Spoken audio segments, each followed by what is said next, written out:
Presented by Geico under the lights at Husky Stadium. The Utah Utes in town performing the customary pregame haka. It's the 11th meeting all time between these two schools, and the Huskies poised and ready to get back on the winning track tonight. Here's a look at the standings in the Pac-12 North. Stanford taking on Cal right now, leading by 3.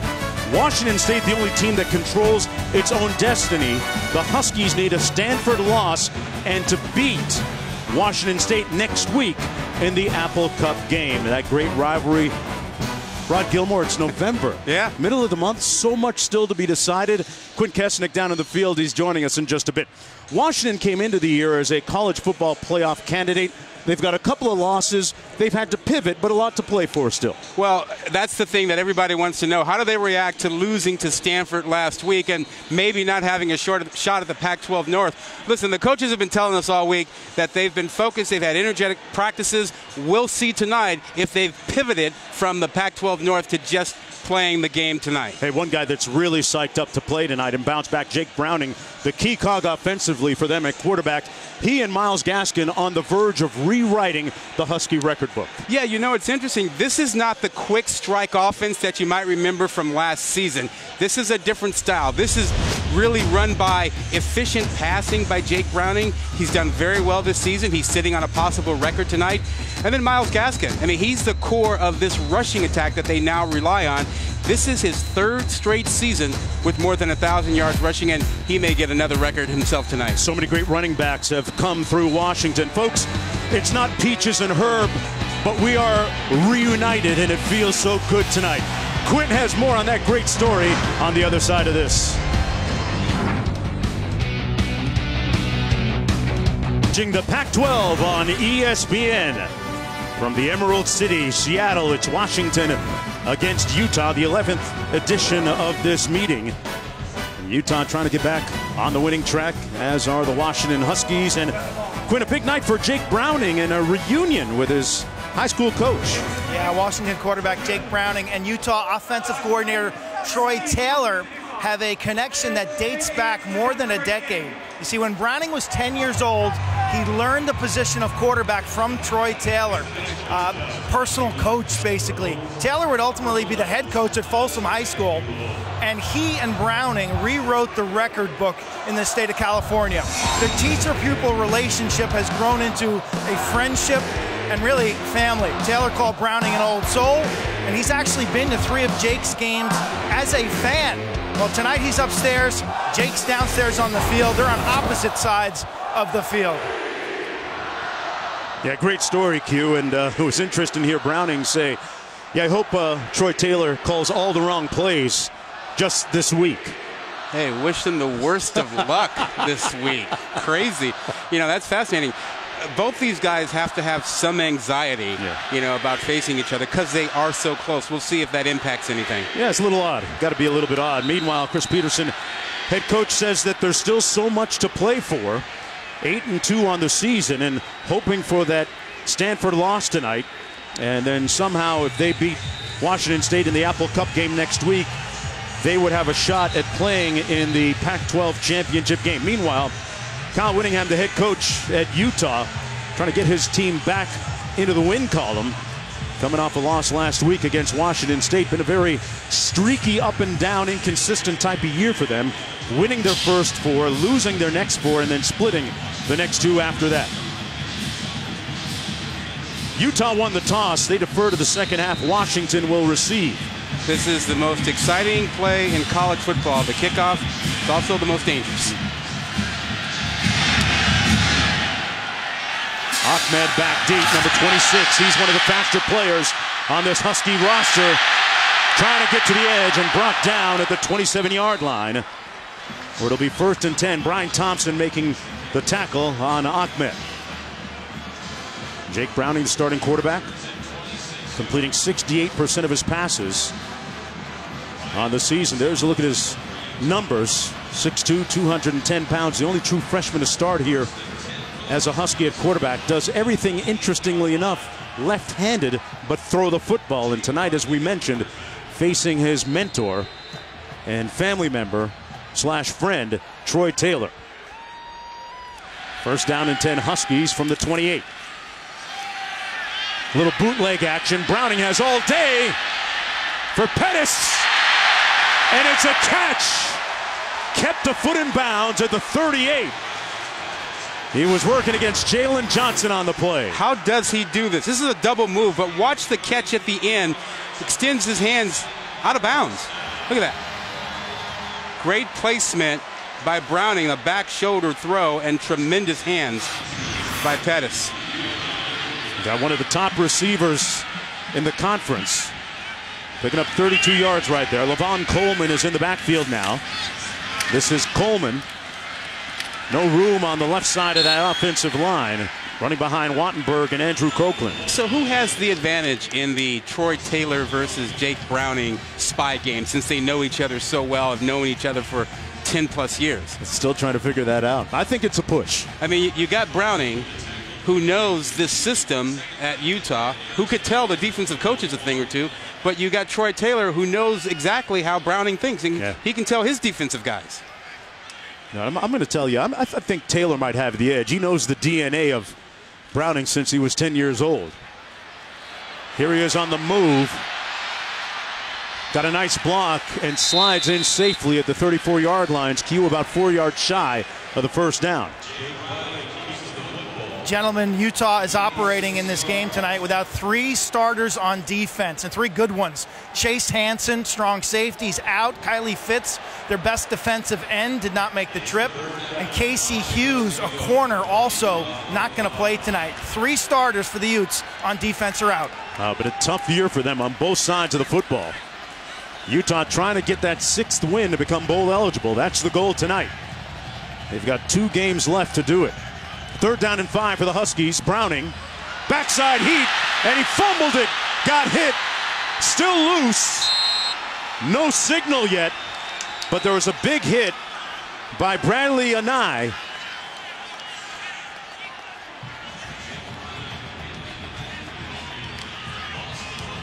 You know, Jonesy, I can't tell who has it, but I do know one thing. I know that the left side of that line has been an issue for Washington ever since Trey Adams got hurt. Yeah, Washington football rod on the football fumble recovery right here. Yeah, you see Luke Wattenberg, 76, gets beat to the outside. Blind side, he couldn't protect. But that's been an issue for them week after week. Joel Whitford right there, punting, averaging 40.8 yards per punt this year. Boobie Hobbs standing on his own 10-yard line for the Utes. Whitford with the nose of the football down. And this is going to be a great punt. It'll be down at about the 6-yard line. So the sophomore quarterback Tyler Huntley will be 94 yards away after the 35-yard punt. Nothing on the return for the Utes. Tyler Huntley is a 6'1 sophomore out of Dania, Florida. He is the former high school player of the year in the state of Florida. State rich with high school football talent. Missed 2.5 games with a shoulder injury. Before his injury, Rod, they had gone 4-0. They were in a great rhythm. Yeah, it's taken him a little while to get back into that flow and rhythm. You can tell he's getting better every week, but he's coming off a week where they had 7 turnovers against Washington State. The goal tonight, take care of the football. So says Whittingham. They run it to Zach Moss, who is a high school teammate of Tyler Huntley. But Rod, getting back to Washington, their state of mind right now coming into this game to work that a little bit more. Yeah, you know, it's interesting because Coach Pete told us that this week, you know, he thought his guys would get through this. That the goal of winning the Pac-12, they don't talk about it all the time. 2nd down and 8, Huntley. Pass incomplete, intended for Siosi Wilson. So, Jonesy, Chris Peterson says they talk about national championship and winning the Pac-12 before the season. And then when they get to the season, all they talk about is playing for your teammate, playing for your seniors, and leaving the program in a better place. He thinks those things will kind of sustain you, kind of zen-like, like right? Steve Kerr, Phil Jackson stuff. You know? He might be lighting up some of that incense in the locker room, getting the guys to meditate too. 3rd and 8. Huntley, is that going to be a safety? Where was the football? Where the forward progress was. Well, Troy McCormick tackled close to the end zone. Ryan Bowman made the tackle. They're going to mark it just outside the end zone at the 1. Yeah, one official immediately came running in, marking it about the half-yard line. Yeah, he gets pushed back. His momentum was in the field of play. That's a good call by the officials. There's a loss of 6 on the play, so they're going to be backed up here. And folks, keep an eye on Dante Pettis, number 8 for the Washington Huskies, sitting around midfield right now. The punt coming from Mitch Wisnowski, the Ray Guy Award winner, up against the best college punt returner all time. Pettis brings it all the way back to the 32-yard line. He's got 9 career punt returns for touchdowns, and Boobie Hobbs took him out of bounds. 1st and 10 when we come back to Seattle. We're here at Husky Stadium in Seattle for a great game and a beautiful night here in the Emerald City at Alaska Airlines Field, Husky Stadium. 11th meeting all time between these two teams. The only win that the Utes have came a couple of years ago here in Seattle. There's a look at quarterback Jake Browning, starting off with good field position after that Dante Pettis punt. 1st and 10 from Utah's 32. You know, Jonesy, whenever you play a Chris Peterson coach team, you have to be alert for trickeration, particularly when you are on the plus side of the 50, 32-yard line here. You never know when you'll get a reverse, a double pass, something unusual just to keep you off your game.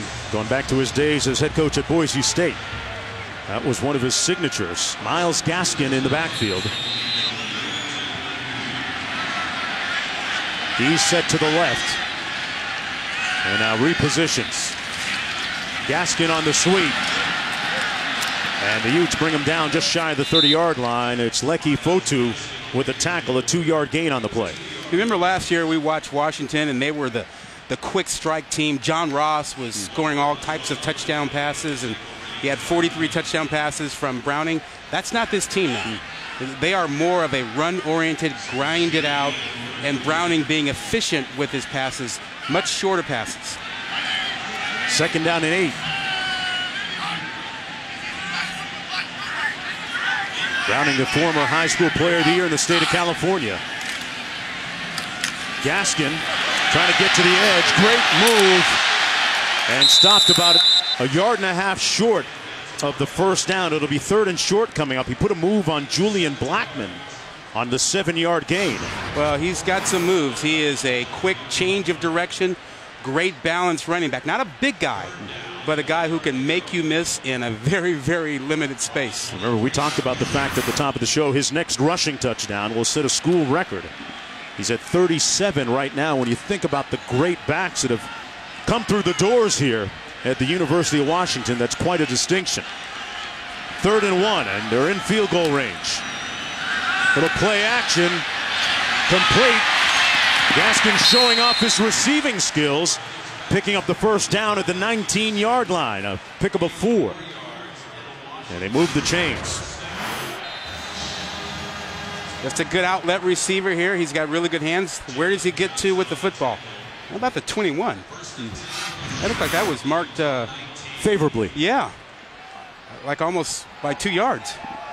It's one of those inexact sciences that are part of the game. 1st and 10. Browning hands it off in the jet sweep. Ahmed. Savon Ahmed might be the fastest player on their roster. And a nice gain for him. Picked up 4 on the play. 2nd and 6.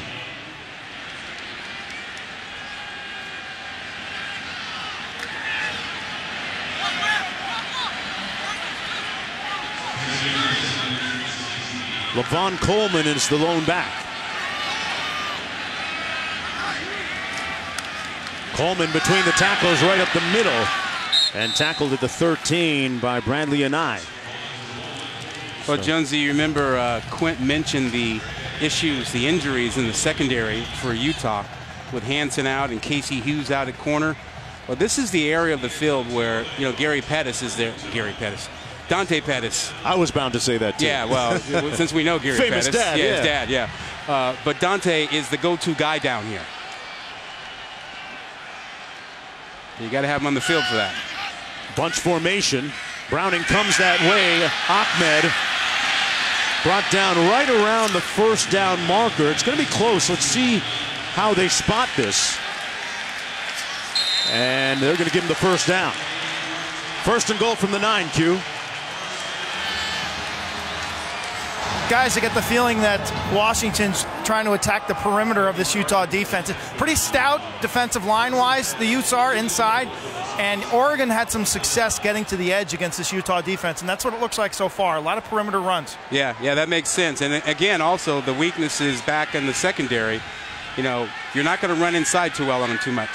Myles Gaskin at tailback back in the ballgame for Coleman. It's Gaskin right up the middle. Broke the tackle. Touchdown. Except when you do. A new school record.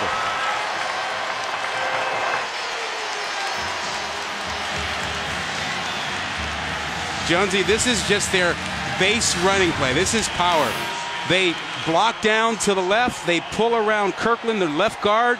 He leads, and then Gaskins gets in behind him. If you can't stop that play, you won't stop the Huskies. That is bread and butter for them. He ran right through Karan Ballard and Bradley Anai. At just 5'10", really got his giddy up on. Showed a lot of power. The extra point is no good. Tristan Vizcaino missed it.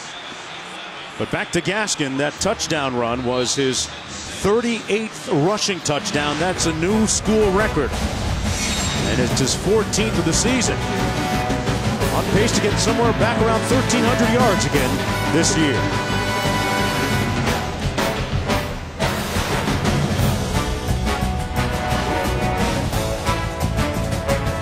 ESPN College Football is presented by Geico.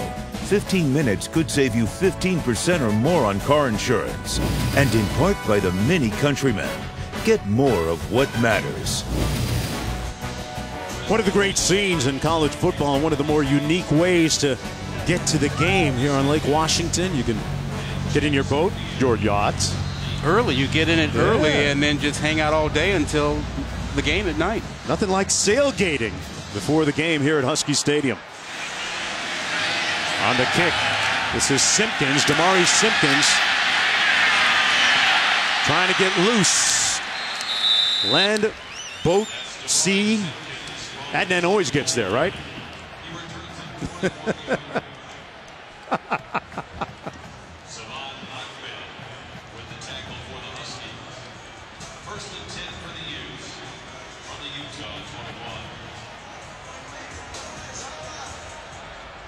All right, Adnan. Here's a look at Tyler Huntley back in for the second time this game. Had a rough start, a quick 3 and out. They went backwards on their first series. Zach Moss is the tailback beside him, his former high school teammate at Hallandale High School in South Florida. First down and 10. Huntley completes the pass to Harrison Hanley for the first down. Yeah, he'll tell you. Q? Darren Carrington, Utah's best offensive player and leading receiver with 58 receptions, hasn't played in a game and a half. He's here and dressed, but he warmed up gingerly. He was kind of hobbled, and he has not played yet in this ball game. Yeah, Q, he didn't look too sturdy in warm-ups. This is Moss. Leave it to him, though. He picks up another first down with some determined running. Brought down by JoJo McIntosh, but he picks up 11. This was the scene of Carrington in pregame warm-ups. Rod, that's not what you want to see. No, it's a right foot. It appears to be a heel or something, and missing him is a huge problem because he tilts the field. You have to double him, and without him out there, it really hurts Utah's passing attack. Devontae Cole is the tailback now in for Moss. Huntley keeps it himself and picks up 3. Huntley actually graduated early from Hallandale High School in South Florida and enrolled in January of 2016. Played sparingly last year, just 4 games, only threw the ball 7 times, but back in the summer was named the starter. And got this team off to a great start at 4-0. Delivers a strike to the 48-yard line. That's Raylan Singleton with the catch. Well, he's a true dual threat quarterback. He's not one of these guys who simply, can run. He's got a strong arm. He's learning to be better in the pocket. He's at his best throwing when he's on the move, particularly to his right. Pete Kwiatkowski, the defensive coordinator for the Huskies, says we haven't faced anyone like him this year. Has a unique skill set. This is Cole again. And Cole is going to be stopped up for a 1-yard gain and 1 yard shy of the first down. They are in a good part of the field to go for it here, Rod. Well, the first problem is you run inside against this defense. You've got Greg Gaines, 99, sitting inside there, and Vita Vea. And Gaines makes that play. You got 670 pounds of beef. I don't know what you think, but moving beef that heavy, that's not easy.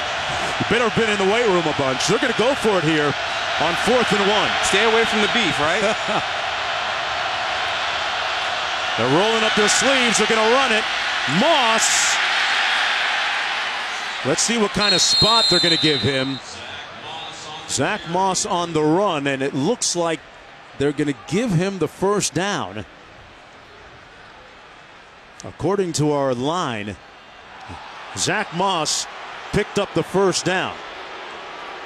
So Coach Whittingham rolls the dice here early in the ballgame. Rod, what do you make of that move? Well, he's got nothing to lose. I'm all for it. Remember, they need one win this week or next week to get into a bowl game. You should be a little aggressive, take some chances. Now, Carrington just stepped on the field. I don't know how many plays he has in him, but you better find out soon if he can do something. There he is at the top of the screen. Carrington, number 8. Huntley looking his way. And now he's going to take off. Huntley took a hit right near the line of scrimmage by number 24, Ezekiel Turner, and 29, Connor O'Brien. So the thing with Carrington, if he had issues warming up and you get him into the game, you don't want him to get cold. You've got to use him and find out what he can do. So don't waste him and have him as a decoy for 3 or 4 plays. If he's got something to give you, you better find out. That tips off the defense a little bit, though, doesn't it? Doesn't matter. He's pretty good. Okay. Transfer from Oregon. Was very productive there. 2nd and 10. Huntley keeps it. Broke a tackle, made a great spin move, and picked up about 6. It'll be 3rd down and 4 to go. Mentioned Huntley only played in 4 games last year, and one of 3 players from the same high school on offense for the Utes. Talked about Moss and Damari Simpkins, wide receiver as well. How do you get guys from Miami, South Beach, to go to Salt Lake City? 2 words. Dennis Erickson, the former Hurricanes coach and former associate head coach here at Utah anyway. Huntley, slant, complete. Singleton, touchdown Utes. Tyler Huntley delivered a strike for the touchdown. What an accurate throw and a great route by Singleton, who got inside. Just a quick slant, and this ball was put in the perfect place for him to not break stride. Watch this. We talked about him being a dual threat guy, but really a good quarterback, a good passer. Right on the money, and you get Singleton inside. All she wrote. For Huntley, that's the 14th touchdown pass of the season for him. Singleton with his 3rd touchdown catch, and the Utes, by virtue of the missed extra point by the Huskies, take a 7-6 lead in the first quarter. From South Florida all the way to Seattle, Tyler Huntley shining tonight for the Utes. Back after this.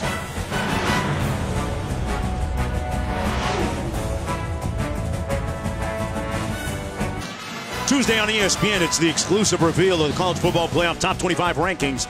7 p.m. Eastern Time. Reese and the gang breaking them down from top to bottom. Coaches' reactions, as well as a live interview with committee chairman Kirby Hocutt.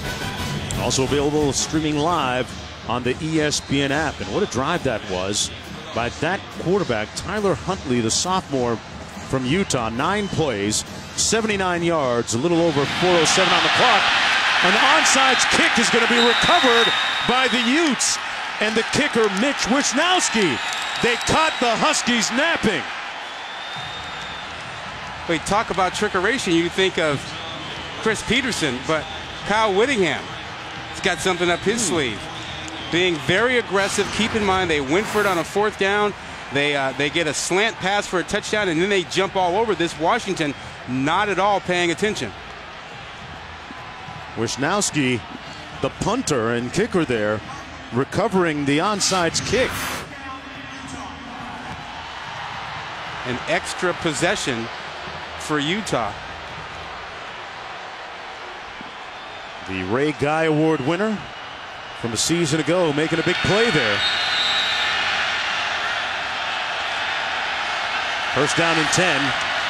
Hundley again on the slant. This is Carrington with his first reception and appeared to be moving decently, Rod. Well, this is a defense that plays a lot of 3 deep coverage.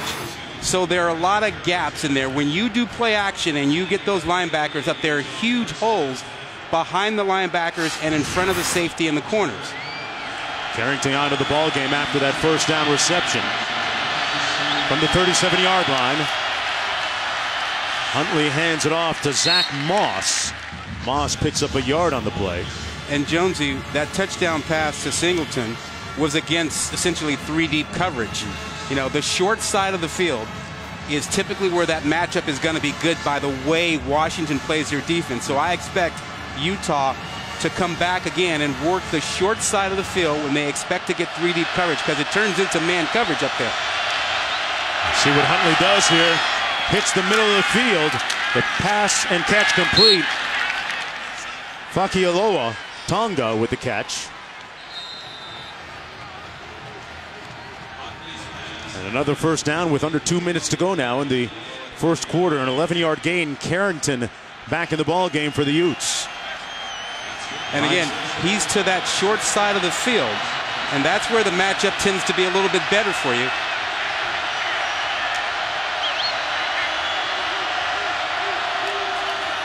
Huntley hands it off to Moss, looking for the edge on that boundary side, and picks up a few yards on the play. Austin Joyner making the tackle, a gain of 2 from Zach Moss, sophomore out of Hallandale High School as well. He gained 8 pounds during the offseason, become much more of an all-purpose back this year. His goal at the start of the year was to eclipse the 1,000-yard mark. Yep. Second down and 8. Flag down on the play. Huntley took a hit. He got rocked from the backside by Burkervin. And as I said, there was a flag down at the 25 on the near side. Well, and Burkervin came in, and I'm not sure. Offside, defense number 1. 5-yard penalty, replay, second down. That's going to go against Murphy, who's playing his first game in several weeks, returning from an injury. Yeah, I'm not sure he's in game shape yet. First full week back at practice after having had that issue with his foot. Yeah, got a broken foot. Back on the field, 2nd and 4 for Utah. Moss again cuts it north-south and brought down closer to the first down marker. A gain of about 4 on the play. You know, we were talking to Troy Taylor, the offensive coordinator for Utah, before the game, and he said, look, he's got to be patient with running the ball inside. He knows that it's tough to run against Vea and Gaines, but that he wants to be patient and stay after it. And so far, his guys up front are doing a good job against those big guys. 3rd and 1.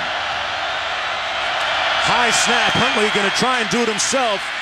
Took out his do-it-yourself kit and gets the first down. Bieria making the tackle on the play. Keyshawn Bieria, but it's going to be a first down for the Utes. Moving the chains again with 21 seconds to go here in the first quarter of play. Remember, this Husky defense leads the Pac-12 in total defense, scoring defense, passing defense, and rushing defense, only giving up 13 points a game. Last week was the first off week that they've had. Tonight they've given up the first 40-yard plus play of the season. So, not a good start for the Huskies defense tonight. End of the first 15 minutes. We'll be back right after this.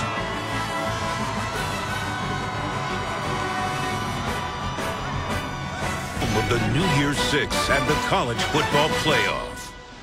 Rose Bowl game presented by Northwestern Mutual and the college football playoff at the All-State Sugar Bowl January 1st. A couple of huge games amongst others beginning on December the 29th.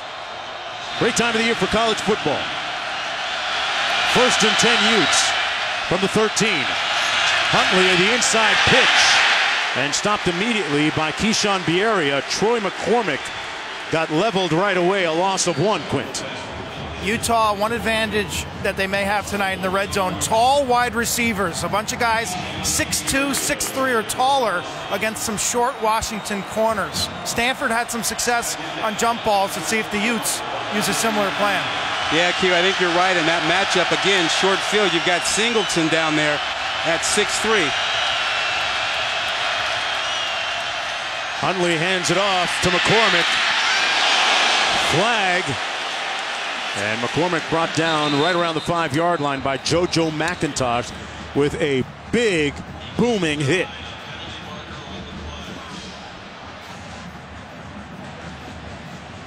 McIntosh, one of those leaders defensively for the Huskies. Here's the call.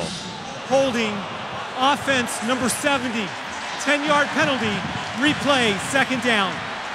Let's take one more look at the hit by JoJo McIntosh, number 14 in the secondary. Yeah, really big hit. Oh, my goodness. He led with the crown of his helmet right in the chest. That is not a defenseless player, but that is leading with the crown. Interesting that we saw Washington hasn't had a targeting call go against them all year, Rod. Yeah, I'm actually surprised that hasn't been stopped yet. I mean, that was all of the crown of his hat. Yeah, this is leading with the crown and launching. You see the jump. Is under review for a potential targeting foul.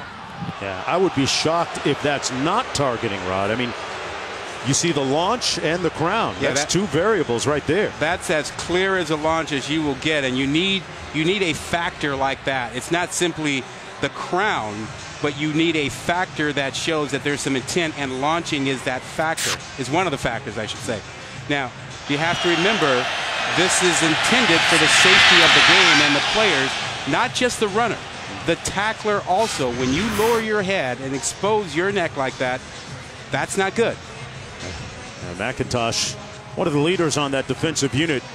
Coach says he often checks in with them to take the pulse of the defense and the entire team. Here's one more look at the hit that's being reviewed.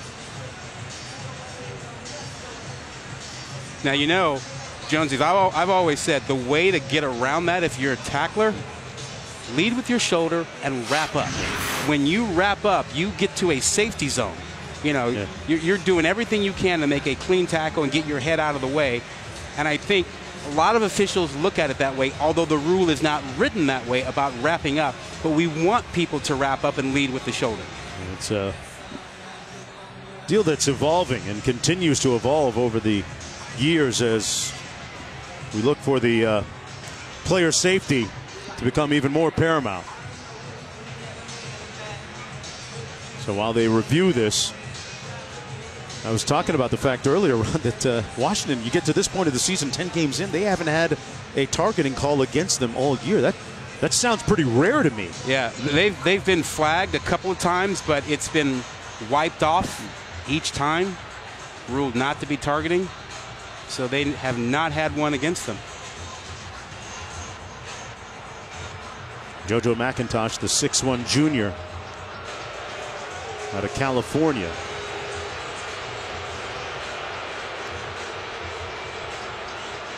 The ruling on the field was no targeting. They didn't make a call initially.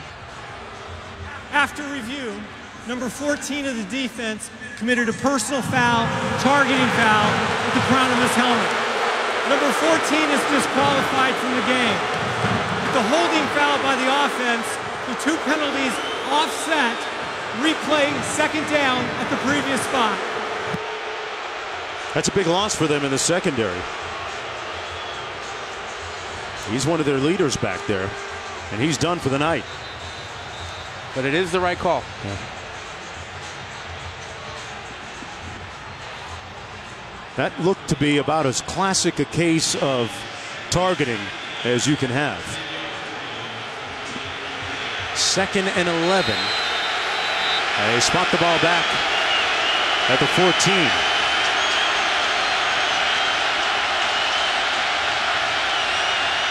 High snap. Huntley going to try and run it himself.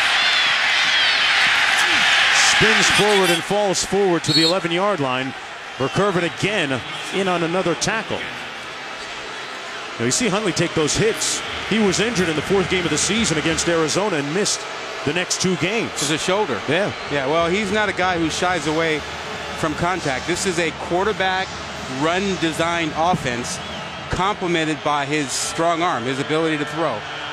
Next season, when he's had a full year already in this offense, he could be pretty special. And he's told everybody willing to listen that, hey, we're going to get to a bowl game. Almost guaranteeing it. Huntley got drilled at the 10-yard line.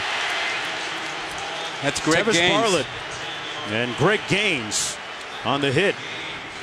Yeah, 1-yard gain. Again, you're talking about 322 pounds. This guy's an NFL player. He just throws away his blocker, slides over with a big play. He is a tough load to handle inside, and you put him with Vea, that's a problem. In for this field goal attempt, it's Matt Gay. They've kicked a lot of field goals this year. That's an inordinate amount. Good news and bad news, right? This one from 28 yards out. And he drills it through. Utah leading 10-6 with 12:47 to go here in the 2nd quarter. Back to Seattle right after this. Feats Cal. That goes final just a few moments ago. 17-14. That means that Washington has been eliminated from contention of winning the Pac-12 North Division. It's either Washington State or Stanford now, Rod. Yeah, not good news for Washington or Washington fans. The new king of the North this season. It's either going to be Washington State or it's going to be Stanford. And the Apple Cup becomes really, really big now for Cougar fans now, thinking in terms of getting a North title. And Washington, I guess, reduced to the role of spoiler in that game coming up next weekend. Well, Utah did not attempt another onside kick. They did get a field goal out of the last onside kick. Kicking team. The ball will be placed at the 35-yard line. First down. They'll start off from the 35-yard line. Folks, stream every ESPN and ABC college football game live or at home or on the go. You'll get access to scores, news, highlights all season long. Download the ESPN app to start streaming now, and that is a vital part of my phone, Rod Gilmore, and my iPad, and my computer. That's why I can't get you off the beach in South Beach. Hey. Like, got your phone, you're working it. Watch it while I'm working out. 1st and 10. Myles Gaskin in the backfield.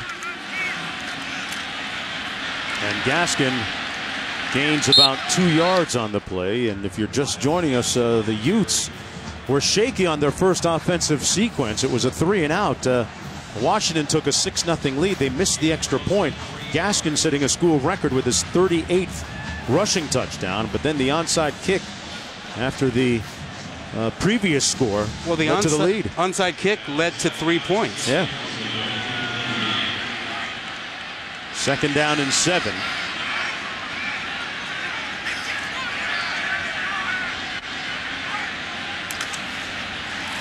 Browning hands it off to Coleman, and Coleman picks up the first down at the 47-yard line. Rod, let me ask you, what do you make of the way that Washington is playing so far in this game? The onside kick, the missed extra point? You know, I'm not sure, because on the one hand, I feel like they're playing hard on both sides, but you can't ignore, on the other hand, the onside kick. They gave up a 40-yard touchdown pass, something they haven't done all season. You know, they allowed a 4th down conversion and a silly sack. So I don't know. Still a lot of football to play. Browning downfield for Pettis, incomplete at the 30-yard line. Intended for Pettis, working against Jalen Johnson. Quint? You know, there's nothing out of character in the way they're behaving right now, having been here and watched this team the past 3 or 4 years. And even yesterday at the walkthrough, I couldn't tell if they're an 0-10 team or a 10-0 team. They were spirited, they were loose, there were smiles, but I saw focus. I thought their body language was excellent yesterday. You know, Chris Petersen has a rule. You bring the energy and juice to practice, or you fake the energy and juice in practice. But you will have juice and energy Washington at practice, one way or another. Charge timeout of the half. Great point. Fantastic philosophy. Hey, sometimes you got to fake it until you make it, folks. Back after this. ESPN College Football, brought to you by Northwestern Mutual. Northwestern Mutual, we help you live life differently. And Nissan, premier partner of the Heisman Trophy. A lot of traffic there on Interstate 5 tonight in Seattle. And welcome back, everyone, to ESPN College Football presented by Geico. In case you're just joining us, a couple of touchdowns from each team so far. Washington striking first on Myles Gaskin's 38th career touchdown run. Right there between the tackles, breaking a couple tackles along the way. Yeah, tough inside running, and then you had Hundley come back and find Singleton for this huge 40-yard plus touchdown pass and catch, the first long play like that of the season the Huskies defense gave up. Stanford defeating Cal a few moments ago, so Washington out of the Pac-12 North race. This is Pettis on the reception down to the 40-yard line, working against Julian Blackman, picks up 12 on the play. That is only like play number 15 for the Huskies. Dante Pettis had 5 receptions for 41 yards last week in that game against Stanford. You mentioned his dad, third base coach for the World Series champion Houston Astros. Dante got to see a couple of games during that series. Coleman in the backfield. This is Pettis on the reverse. Using that speed, Pettis down to the 10-yard line. Then finally run out of bounds by Ballard.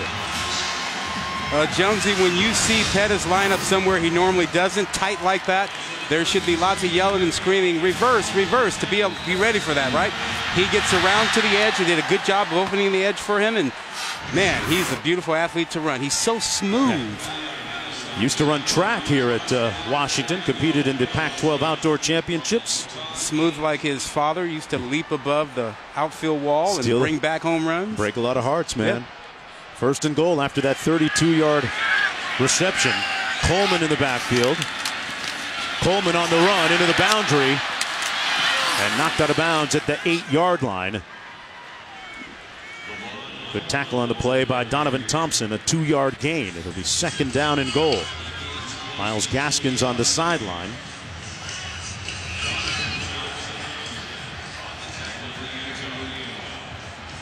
When Coleman is in, they are more likely to run inside. He has such a physical presence, 230 pounds. From the same high school as former Husky Napoleon Kaufman. Browning gets it away to Coleman, but all the way back at the 15. Coleman diving, touchdown Huskies!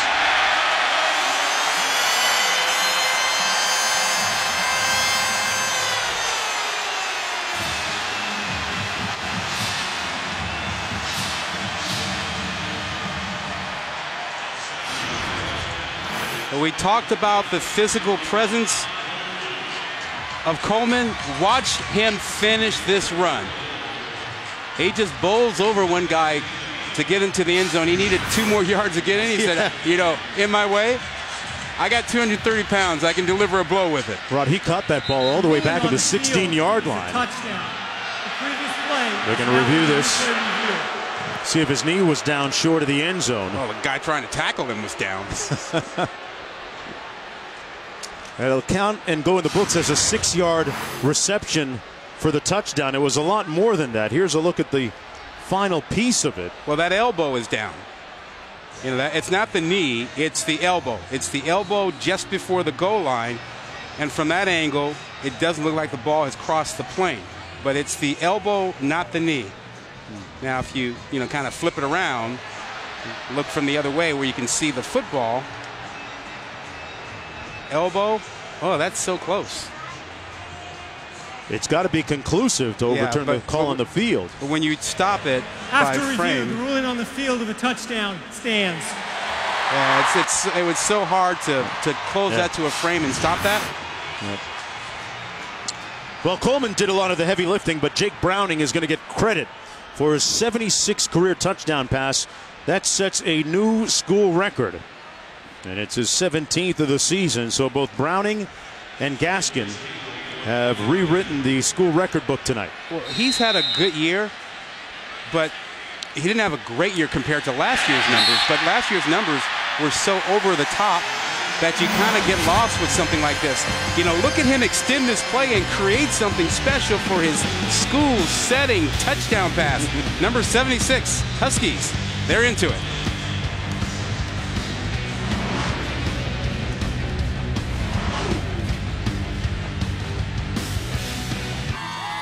Taco Bell is a proud partner of the College Football Playoff. Be on the lookout for Taco Bell student sections and passionate fans like these at games all season long. They are bundled up here tonight at Husky Stadium. Temperatures around 45 degrees.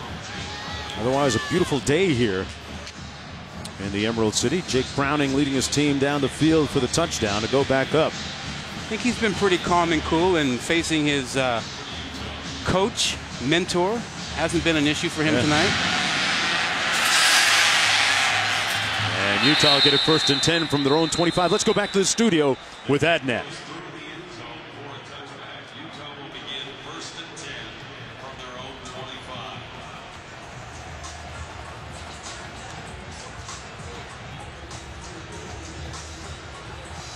All right, thanks a lot, Adnan. USC at 9-2 right now, improving to 10-2 if they hang on and win. And another rough year for UCLA and head coach Jim Mora. They're going to fall to 5-6. Do you think there are a few scouts at that game watching Darnold and Rosen trying to decide which one should be the top pick in the NFL draft? Great matchup between those two quarterbacks. Tyler Huntley, meanwhile, is connected on his last 7 in a row now with that reception to Thompson. Q? Utah operating without their starting right tackle, Darren Paolo, right now. He's taking the locker room. It appeared that he got a cut on his hand, so they bring in Johnny Capra, 73, at left guard, and they rotate this O-line. There's Zach Moss on the run, picks up about 4 on the play. Q, they had 4 new offensive linemen at the start of the year. Yeah, they've had issues in pass pro this year. They've given up 27 sacks. They lost 3 draft choices and 1 free agent to the NFL last year. So you combine that with injuries, and it's been a kind of a revolving door. Hey, Q, keep your eyes on this. It looks like they're using the run-pass option on 1st down to kind of help that offensive line a little bit. Huntley. They set up a screen, and nowhere to go on the middle screen to Troy McCormick, who made the catch on the play, hit immediately by number 95, Onwuzurike. A 4-yard loss on the play. Yeah, Onwuzurike is getting some time in there to give a little bit of a rest to Jalen Johnson. He also sometimes gives Vita Vea a break, but he's part of their regular rotation, and he's making plays tonight when he's in there. Big 3rd down. 3rd and 11. Got to get to the 47 for the 1st down. Huntley with a lot of time. And he throws it into traffic. He's picked off. A poor decision by the sophomore. Intercepted by Taylor Rapp. Those are the type of plays that Kyle Whittingham said that his sophomore quarterback has to stay away from.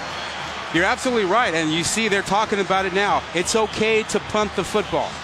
That's one where he's trying to make a play because he's always made plays. And he's finding out that at this level, with this situation, when you can't get to the edge because you get run down by Birkin, well, you can't throw it up for grabs. Yeah. That floated on him. It was intended for Raylan Singleton. He had 3 interceptions last week. The team had 7 turnovers in all. Yeah. He had the 3 picks last week. Had some fumbles that went along with it for a total of 7 turnovers for Utah against Washington State. Got a flag down on the play. Illegal substitution, offense, 12 players in formation. 5-yard penalty, first down. You know, it's these little things that leave me uncertain about the attention to detail and focus for some of the Washington players. They're playing with great energy. There's no question about that. But when you see the onside kick, you see the substitution penalty, you see the big play given up, it's not quite who they've been. Screen pass complete to Gaskin. Got a nice block. Gaskin got the first down into Utah territory at the 47. An 18-yard gain for Myles Gaskin. Well, whether you hand it to him or throw it to him, he is the focal point of this offense this season. And a little bit of space, you get to see all over again. It's the change of direction that makes him special. 2 years ago, he was a freshman All-American. Last year, 1,373 yards. And this year on pace to eclipse 1,000 yards, actually 1,300 yards again. A couple more good games. You know, Napoleon Kaufman had, multiple 1,000-yard seasons. Not the same kind of player. A little bit more of a slasher. Here's Gaskin again. Gaskin going to pick up about 4. Let's stick with that a little bit with the running backs. Okay, we had a nice little debate before the game here tonight, partner. I am a Corey Dillon guy. I know it was only one season at Utah, but he ran for 1,695 yards before having a great pro career. For me, it's Napoleon Kaufman. Okay. I mean, for me, he's the gold standard of running backs in Washington, what he did over his career.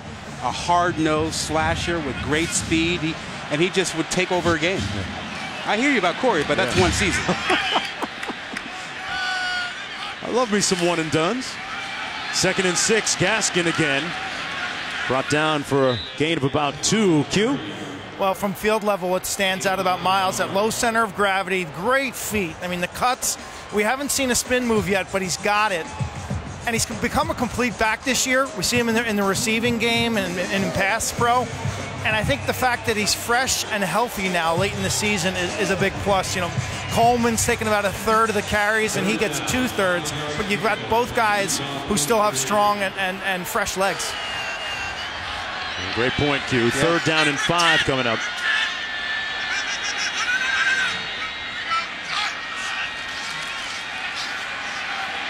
Browning with tons of time, and now under duress. Sacked back at the 47-yard line by Anae. He's got to throw that away. Took a big loss. Well, on time, he had a guy in the middle of the field he wanted to go to, but he saw a linebacker flash in front of him right there when he hitched. But now you got to throw this away. You can't believe you're going to escape 3 guys. You got to throw that ball away. Joel Whitford into punt on the loss of 9 and 4th down coming up. Booby Hobbs, heels planted on the 10-yard line for the Utes. End over end kick. Hobbs fakes out the defense and watches the ball carry him into the back of the end zone. 52-yard punt, nothing on the return. Well, kick off your Week 11 with Sunday NFL Countdown, 10 a.m. Eastern Time on ESPN. Randy Moss will tell you who got mossed. And then our Week 11 Monday Night Football matchup features Matty Ice, Matt Ryan, and the Falcons going up against Russell Wilson and the Seahawks at the Link. Monday Night Countdown kicking off our coverage at 6 Eastern Time on ESPN. Boy, Cam Chancellor, Richard Sherman out on that defensive unit for the Seahawks. And a shout out to my guy, Richard Sherman. I know he'll get himself healthy and get back for next season. What a great view. Yeah, love that stadium. Darren Pillow on the offensive line that Q was talking about a moment ago.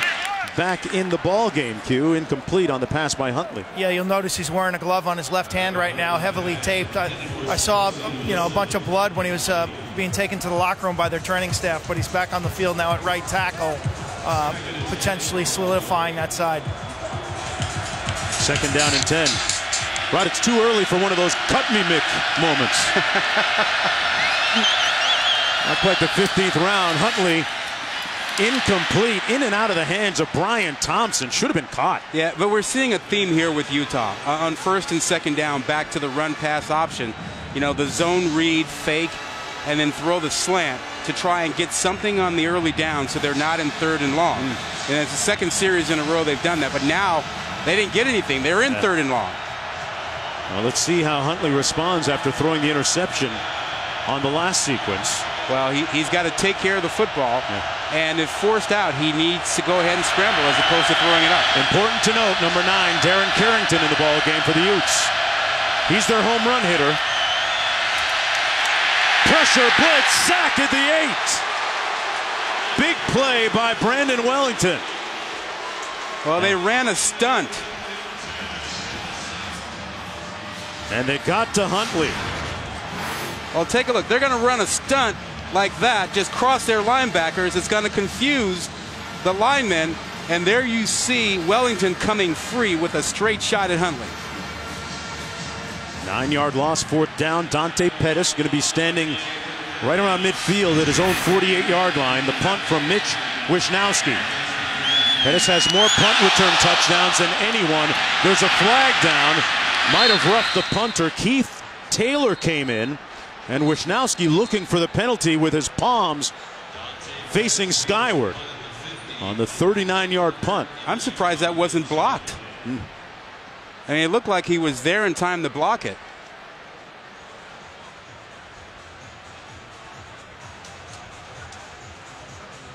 Didn't appear like Taylor got a piece of it. If he got a piece of it, then the contact is negligible and not a factor. But here's the call. Running into the kicker, receiving team, that penalty is declined. The result of the play is a 1st down. Just watch how close he gets to this. He's there in time. He goes to the wrong point. You have to go where the ball is going to be, not where the leg was. Had a great opportunity, almost. Time out of the field, 1st and 10 Huskies when we come back. Great battle in Los Angeles going on. Browning, meanwhile, with the bootleg complete to the tight end, Will Dissly. And Dissly with a 1st down. They move the chains. He's a big part of their offense. Well, they have to be. They don't really have a second go-to receiver. Pettis gets a lot of attention, and you've not seen any big throws down the field for Washington. That's not been a big part of their offense this season. 18-yard gain by Dissly. Gaskin receives the fake. Pass complete to Bocelli. 3-yard gain. Utah plays a lot of man coverage. They want to take away the quick short pass. They'd like to force Browning to throw it deep. Washington going fast here. Browning, Pettis at the 25, but wrapped up. Falls forward to the 21. Jalen Johnson in on the coverage there. Pettis picks up 8 on the play. Pettis had 5 catches for 41 yards last week against Stanford. One of the better leaders on this Washington football team. Gaskin got to the 20-yard line, stopped up by Mokafisi. And a little bit of trash talk going on down there in the pile. Got to have a little of that. Oh, it's November. Everyone's a little angry right now, a little nicked up, right? You've been practicing and hitting since August, and weather's turning, and you know season's about to end. Yeah. Get it off your chest a little bit, man. At least okay to the opponent, not your teammate. 2nd down and 10 from the 20. Browning has all day and steps out of bounds wisely. Well, good coverage. 3rd down. Good coverage on the back end. I mean, Utah wants to make Browning hold the ball. You saw what happens when he gets rid of the ball quickly. You know, the RPO stuff, the quick game. You know, Q, they're good at doing that. But when they make him hold that ball a little bit longer, it's a different story, don't you think? Yeah, you know, wide receiver separation at times has been sold separately for this team this year, and his reaction to pressure has some of these fans a little upset. He's tended to really hold the ball and put himself into some dangerous situations. 3rd and long. Complete to Coleman. And Coleman going to be brought down short of the 1st down. That time well decoded and diagnosed by that Utes defense. Hey, Donovan Thompson did a terrific job over there, getting in front and turning that play back inside. The linebacker who is stepping in at times to play is coming off a really great week, and he turned that thing back inside and forced a field goal attempt here. And a small smattering, a chorus of boos raining down from some of the fans from the stands. 34-yard field goal attempt coming up from Tristan Vizcaino.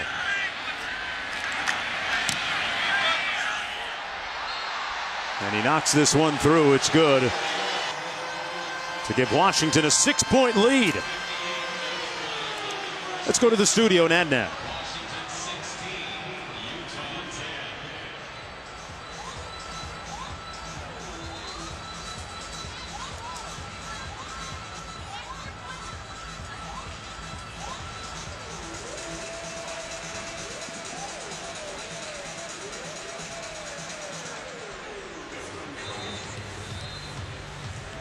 Baker Mayfield very emotional today against Kansas.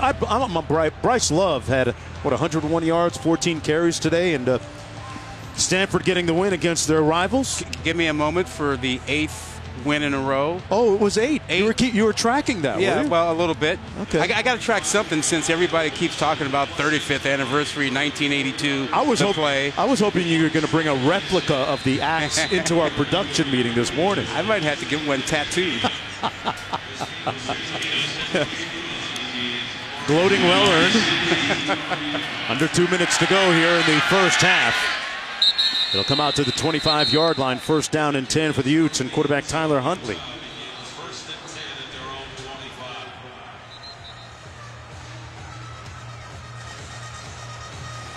Well, folks, Friday, undefeated number 3 Miami taking on Pittsburgh at noon on ABC. Then at 3:30, UCF hosts South Florida. Both games streaming live on the ESPN app. Boy, what about Miami, number 3? Turning it on in the second half. Hey, congrats to them because their mettle was tested today. That first half looked like Virginia was just dropping everything on them. And then all of a sudden, you know, the Canes got it going in the second half, and they're still undefeated. Yeah, I'm going to cast a few votes for Mark Richt as Coach of the Year. That Hurricane program really rolling right now. Huntley takes it on the direct snap, and a predetermined run, picked up about 7 on the play. Speaking of the Hurricanes, you know, Zach Moss, number 2, the starting tailback, who's back into the ball game now, actually initially committed to the Miami Hurricanes, part of that 2016 swag class, as they were known as, down in South Florida. I'm still trying to figure that out. 2nd and 3. Huntley, complete. Boy, what a throw that was by the sophomore to Singleton. First down. Again, it's the short side of the field. This works because they tend to play 3 deep coverage. You see them dropping off, and on that short side of the field, because it's 3 deep coverage, it becomes man-to-man. There's no one helping you underneath, really. So that's the area to work if you're Utah throwing the ball until Washington changes that coverage. Boy, he threw a rope too, Rod. Darren Carrington in the ball game after the 19-yard gain. They run it to the short side of the field, and Moss turns it upfield. Moss actually had 141 yards against USC, against some pretty good competition. Oh, yeah. Well, you keep mentioning the South Beach Miami connection with these guys. If Utah gets a pipeline, a regular pipeline into Miami, look out. Dennis Erickson established that, and there is no more rich an area to recruit from than down there in Miami and Dayton Broward County. Huntley picked up the first down, hit by Taylor Rapp, and they are well within field goal range right now of Matt Gay. And the Utes going to call a timeout. They'll have 2 remaining with 37 seconds to go in the first half. That man's run a good drive. This 2-minute drill, he's done a nice job with it. You saw a couple of nice throws, and then the quarterback draw. Good decision making, which is good to see after he threw that ill-advised pick on that 3rd down play. He's come right back and told you he can move on to the next play. Yeah, great resilience by Huntley. Meanwhile, USC defeating UCLA 28-23. That's gone final. USC already had been determined as the South Division champion in the championship game. Yeah, they're sitting there waiting on Washington State or Stanford. We know that because Stanford beat Cal. That eliminates Washington. So next week in the Apple Cup, we're going to find out if Washington State's going to face USC or if Stanford's going to wind up in the championship game and face USC. A great year for the Cougars. They have put a lot of numbers up on the board, especially offensively. Yeah, they have, but this is going to be different. A new king of the North after Washington won it last year. 2nd and 1. That's going to be Moss again for the first down. Zach Moss picks up 5 on the play. First down, Utes with 32 seconds to go. Again, if you are going to take a shot, the area to work, in my opinion, is the short side of the field. If they continue to play the same coverage down here, and see that's that deep coverage has turned into man-to-man. They got those tall receivers. Huntley gets rid of it to McCormick, the back. And McCormick out of bounds at the 21-yard line, picked up 3. 13 seconds to go. Maybe time for one more play before a potential field goal. Second charge timeout. They're going to call a timeout again. Well, here's the thing, Jonesy. You've got 2 timeouts, 1 timeout now after using this one. You know your field goal kicker is gold. You got one of the best in the country, so you feel really good about that. But your quarterback has thrown a pick, one that he should not have on 3rd down. So do you trust him here in this situation to make a throw into the end zone and possibly lose your 3 points that you got in your back pocket? Yeah, that's part of the dilemma that Whittingham and Troy Taylor, the offensive coordinator, have faced this year with their first-year starter, Tyler Huntley. Whittingham has said over and over, I don't want to take away his playmaking ability and his spontaneity, but he's got to take better care of the football. Well, you had the timeout. You reminded him, hey, we got 3 points. Throw this ball where only our guy can get it or out of bounds, and we'll take the 3 points, but do not force anything. And above all, don't throw in the middle of the field right now. Carrington is in the ball game. Singleton split to the bottom of your screen. He caught the touchdown earlier. Under heat. Huntley brought down, never had a chance. Sacked at the 26-yard line by Greg Gaines with 2 seconds to go. Timeout. Actually, a really smart play by Huntley. He started to take off, and then he remembered the time and the field goal, and he said, you know what? Better for me not to try to get out of this. Let me just get down. So in comes the field goal unit led by Matt Gay. He's already made 1 today from 28 yards out. 23 of 27 on the season. With 2 seconds to go here in the first half. The University of Utah trying to win their 6th game of the season, trying to become bowl eligible. They got 2 weeks to get the task accomplished. And Coach Whittingham has said that their goal is to get the seniors to a bowl game. You could argue that they should already be there. They had a shot at USC, a 2-point conversion. They had a shot in the Stanford game. They could have been there. But they're fighting right here. This one from 44 yards out. And now Washington is going to try and put Matt Gay on ice a little bit. It's a Washington timeout, their second full timeout of the first half.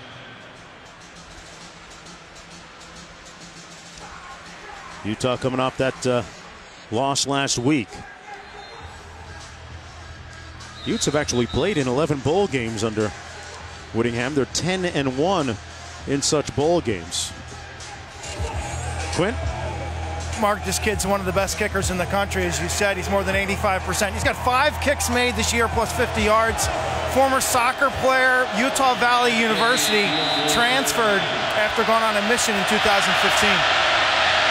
Right now, he's going to try it from 44. That's Cash. Knocks it through to reduce that lead to just 3 points for the Huskies, and that ends the first half of play. Whittingham and the Utes looking for their 6th win of the season. And that was a school record 24th field goal made by him. Let's go to the studio for the halftime report. Everyone to ESPN College Football presented by Geico. From the Emerald City, Seattle, Washington in the great Northwest. 16-13 as we get ready to start the second half. Washington and Utah looking to get back on the winning track. Mark Jones chopping it up with Rod Gilmore. Quinn Kesnick down on the field joining us in just a bit. Rod, what do you expect to see here in the second half? Well, look, I know that Washington really wants to run the football, but the thing that's really sort of clicking is the passing attack. They need more of that. You've got a really good job by Browning. He's 10 of 11. Pettis has converted a first down every time he's touched the ball, so more of that. And if you're Utah, you've got to find a way to run the football. They are not getting enough yards, only 57. If they don't run the ball, there's more pressure on the quarterback, Huntley. All All right, that was our Planning for Success, brought to you by Northwestern Mutual, as Utah will get the ball first here in the third quarter. Talked about the lack of running game by the Utes. That is in direct contrast to the historical approach by Kyle Whittingham offensively with the ground and pound. Well, it's been a little bit tough. That's a pretty gnarly defense that they're trying to run the ball against. And this one will go out of bounds. They'll get it 1st and 10 from the 35-yard line. Quint? We will not win this game if we don't create a takeaway. The words of Kyle Whittingham, really asking his defense to generate that extra possession. Didn't love their field position, but you know, I think you look at the way he called that first half, an aggressive mindset. Keep in mind the Utes need one more win to be bowl eligible, and he took a chance with that onside kick. It paid off. Look for a continued aggressive mindset from Coach Whittingham. Well, Q, he already got the extra possession with the onside kick, and he went for it on a 4th down. So he's already created one from the sideline. He's just got to have a player get a pick or a fumble, and maybe that'll, you know, make him feel like he's got the other extra when he wants. And meanwhile, Tyler Huntley was 10 of 14 passes, passing for 111 yards and a touchdown pass in the first half. Had some good rhythm towards the end of that first half on the predetermined run brought down by Tevis Bartlett. Little or no gain on the play that time. First-year starter Tyler Huntley, a sophomore out of Dania, Florida.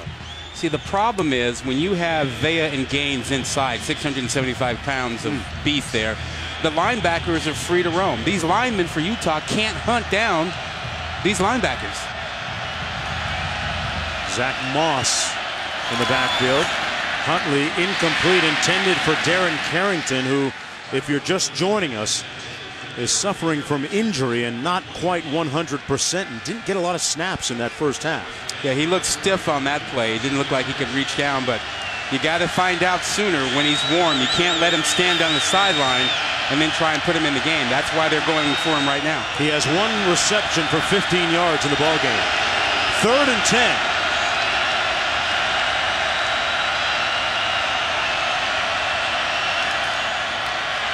Huntley finds Moss, and Moss loose down the sideline, cuts it up.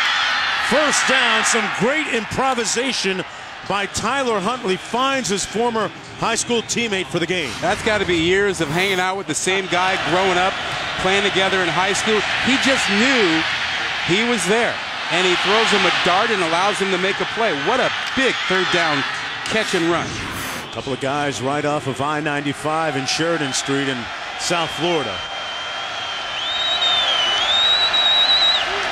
1st and 10, blitz coming. Huntley got rid of it. What an adjustment and catch! Simpkins! That is the 3rd wheel in that troika from South Florida. Damari Simpkins makes the catch. On the 2 biggest plays he's made tonight, where he had to create, he went to his guys from high school. Simpkins goes up. He gave him a chance. He knew if he gave him a chance, he'd make a play. But how about those 2 back-to-back plays with his boys? Wow. Instinct and chemistry. 25 and 31-yard pickups. Huntley on the RPO. The reception to Singleton down to the 3-yard line, and they're moving this down the field, Rob. Change the tempo, change the momentum in the game. You get a couple big plays, they go right after it. Kyle Whittingham over there kind of pulling out all the stops, getting some help with Troy Taylor, his O coordinator. There's a look at Huntley on this drive. 3 of 4 passing. Those 2 big ones to Simpkins and Moss. A bunch formation to the bottom of the screen there. But they're going to run it. And this is Zach Moss, stopped up short of the end zone. So, Jonesy, one of the real advantages you have down here at Utah is that you have a quarterback run designed offense. And when you run your quarterback down here, you get an extra blocker. Your quarterback's involved, so the guy you would normally hand off to is blocking. You can have numbers, and they should try that down here. Simpkins in motion, a little premature motion down there. It's going to go against Utah. False start. Offense, number 79. 5-yard penalty. 3rd down. This stadium is known as one of the loudest venues in college football, especially this end zone. They're using a tap cadence where the guard will actually tap the center, but the right side of the line moved early. The noise just reverberates down here, Jonesy. It bounces off the roof and then back down. You can hardly hear yourself think. Rod, it's always been loud here. Yeah, back when I played, it was loud before they had this reconfigured stadium. It sounds like 100,000 plus here.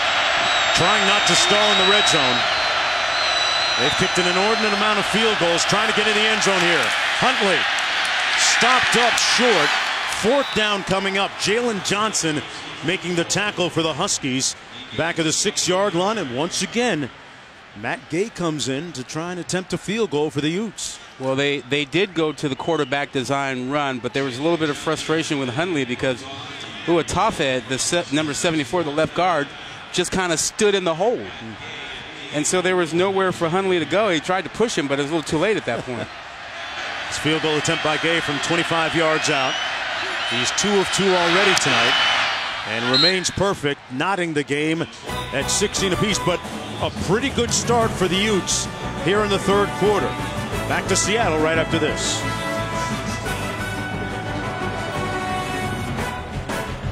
Watching the Pac-12 on ESPN from Seattle, Washington, Husky Stadium, Alaska Airlines Field on a beautiful night here in the Pacific Northwest under the lights. So look at the standings. The Pac-12, Stanford defeats Cal tonight.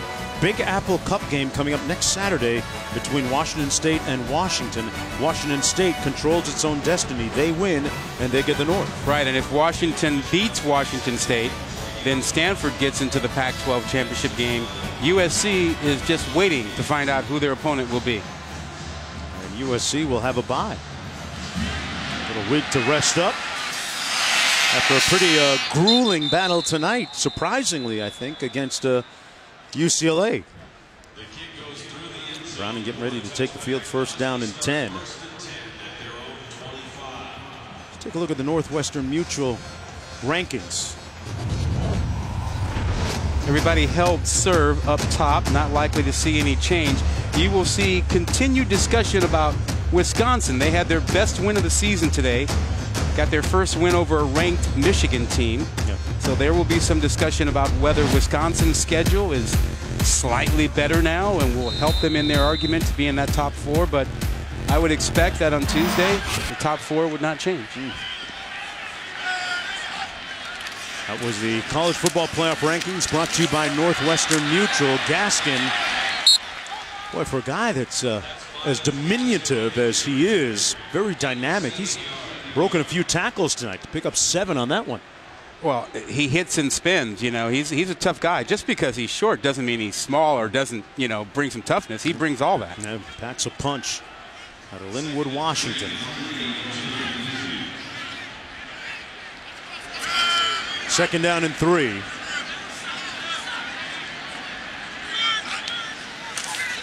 Gaskin again over the left side of that offensive line, but this time good pursuit by Mokafisi.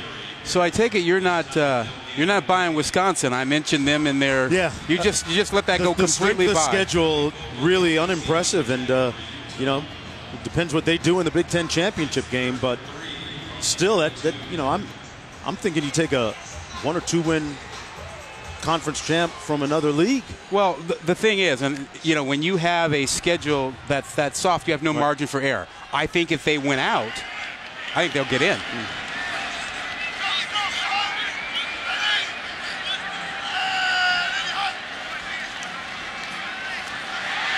Browning sets up the screen. Gaskin out to the 43. What do you make of the possibility, back to the college football playoff, of a 2-loss conference champ getting in the final? Well, the committee has shown no appetite for that the first 3 years. I think if we have multiple 2-loss conference champs, say the Big 10 and the Big 12 and the Pac-12. Well, USC in that mix as Pettis makes another reception, almost like the one earlier tonight, working against Terrell Burgess. Well, we talked about one of the second half things. Get him more touches. Picks up 23 there. He's their most dynamic receiver. He needs to touch the ball more. And Gaskin this time runs it to the 30-yard line. Brought down for a gain of 1 by Boobie Hobbs. Getting back to Dante Pettis, a very interesting guy. We had a chance to have a fantastic visit with him when we were here about 5 weeks ago. An avid, voracious reader. Lists his 5 favorite books. The Bible, The Great Gatsby. Gotta love The Gatsby. Yeah. And then another one called By the River Piedra. I sat down and wept. I haven't gotten around to that one yet. Browning going through his progression for Pettis. And they weren't reading the same book on that one because Pettis couldn't get there. 3rd and 7. He held that ball an awful long time as you have this crossing route. Long way for Pettis to go. And he just missed him. With all that time in the pocket and Pettis coming open, he had him. He's just off. You don't often see Browning miss a throw like that.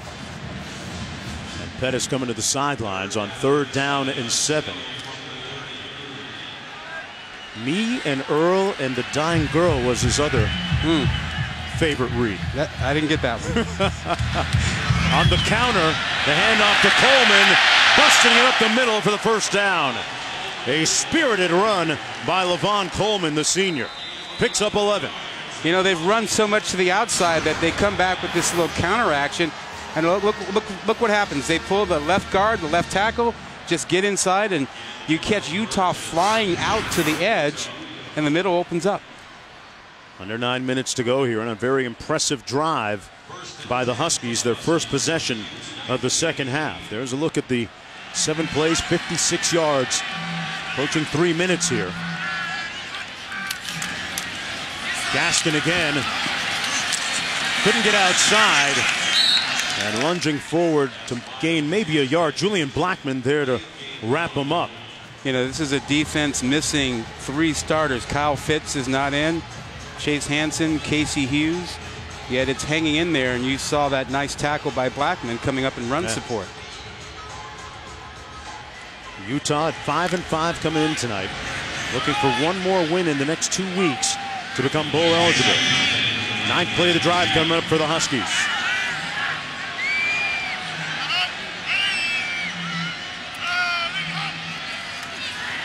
Look for the trick play. Pettis tucks it under himself and run out of bounds right near the line of scrimmage. Maybe gained a yard on the play. Well, he wanted to throw back to his quarterback Browning, but Browning wasn't open. Didn't get too far out on the wheel route. Well, just watch Browning take off here. He just heads back out, and Pettis wanted to go right back to him and said, not a good idea. Good decision, huh? Yeah. But you get these trick plays from these Chris Peterson teams, Boise State and Washington, particularly once you cross that 50-yard line. 3rd down and 8.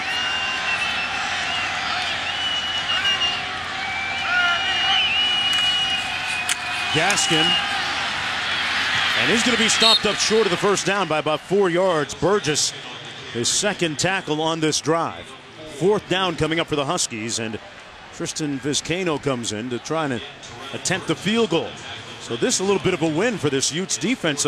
Defense, as you mentioned, Rod, a little bit short-handed coming into the ball game. More than a little short-handed. Oh, definitely. I mean, this is a bend but don't break, and you got some backup guys in there doing a good job under some pressure. Vizcaino made one earlier from 34. This one coming from 30. He missed an extra point on the first touchdown of the game. And he pushes this one to the left. He missed it from 30. A bumpy night for Tristan Vizcaino. And they come up empty as a result on the drive. And how do you think Jake Browning, the quarterback, felt about this?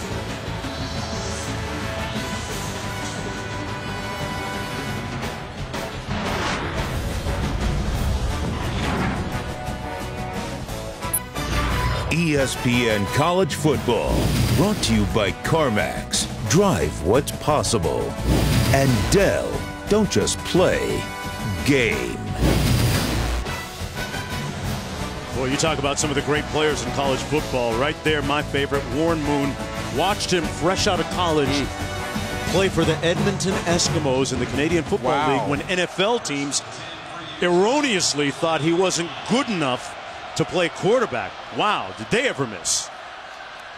Had to play his first few years in the Canadian League. This is Moss Stop for a loss on the play. Well, he proved them wrong in the NFL. Did he ever? And I'm glad you said some of the greatest players in college football, because you look at that and you see, oh, great Washington players. But those were some of the best players, period, in college football during their time here at Washington. Lincoln Kennedy, one of the largest human beings I've ever seen, by the way. How about the career Steve Entman had? Second down and 11.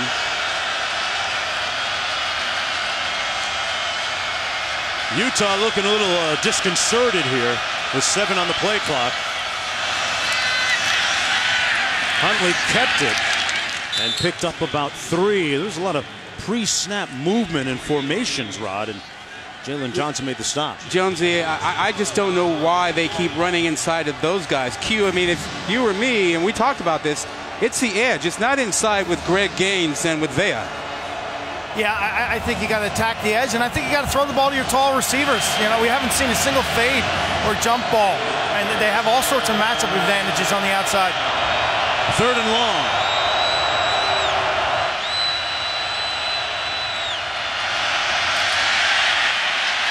Huntley turned it loose. Great adjustment for the reception and the first down by Siosi Wilson. He's 6'2", 190, and this is just a 50-50 ball. This is Huntley saying, I'm going to give my receiver a chance. Nothing fancy about it. It's a 3-deep coverage, but because the route is so long, it turns into man-to-man. And he takes the chance, and I think you can make the play over there against Joyner. A big 3rd down conversion by Huntley. Looks to run it here, and wisely got down at about the 41-yard line, picked up a yard on the play. Ben Burkervin with the tackle for the Huskies. Tyler Huntley and Damari Simpkins, his high school teammate from Hallandale High School, came up to Utah and did an unofficial visit and ended up almost committing right away, pretty much. Very impressed. Look how deep the safety plays for Washington. Tells you you're going to get a single high safety, some type of 3D coverage or man coverage. Huntley given time.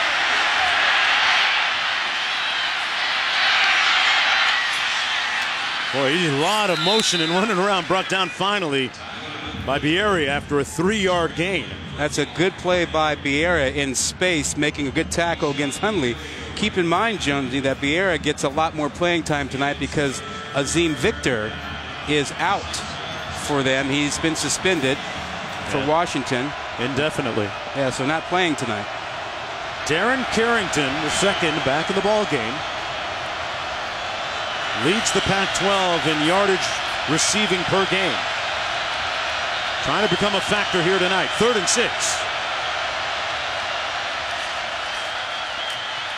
Huntley complete. Boy, great effort by Moss out of the backfield. Bierria finally brought him down. They're going to mark him about a yard short of the first down. Picked up 5. 4th down coming. Decision time. Now, good tackle here. Big hit at the end. Look at this tackle. Slips the first guy, but watch this. Wrap up. Wrap up. Head up, eyes up, and he wraps up. 2 hands on it. That's a good form tackle. Moss actually carried him a couple yards after the hit. Not a surprise here, right? 4th down. Go for it. Yeah. 4th and 1.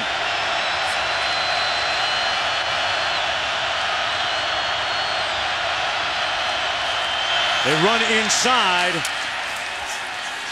And it looked like the forward progress of Moss is going to give him enough for the first down. So, Rod, they keep hitting it between the tackles. This time, just enough success to move the chains. Not a surprise that Whittingham went for it. He's been showing all night that he's going to roll the dice a bit, take some chances. Onside kick. He's gone for it on 4th down twice tonight. Huntley handed it off to his former high school teammate, Zach Moss. I'd do it. Yeah. 5 and 5. Trying to get to a bowl Sure. game. Over the middle, wide open. Caught. And a first down. Fakialoa Tonga. A 20-yard gain. Watch how quickly Huntley gets rid of that ball. He sees this is a run pass option. Fakes the run. The linebackers comes up. He just drops it right over their heads. Right to his tight end. Fakala Itonga. First down and 10. Oh, what a move by Huntley. Couldn't get away. Got back to the line of scrimmage where Connor O'Brien was there to help on the stop. If I'm Troy Taylor, the offensive coordinator, I'm tired of the field goals. They kick way too many field goals. And they ought to be looking at what's the play that works down here that we know will get us in the end zone. There's a look at the number of field goals. Their red zone percentage, 52nd, 52%, 108th in the country. On the fade into the end zone, caught. Touchdown Utes, Singleton again. A little mid-air magic for the score. That's the play that Quint called for several plays ago, that matchup, the tall receivers against the shorter corners, and again to the boundary side where you know you're going to get man-to-man coverage, that's where they went. He was working against Raylan Murphy, back for the first time in several weeks. Only 5'11" against 6'3", and you see the mismatch. That's a second touchdown catch tonight by Singleton. And the Utes lead it by 7 points on the Pac-12 After Dark. A surprise brewing here in Seattle at Husky Stadium. The Utes got a lot of dog in them tonight. Not giving up.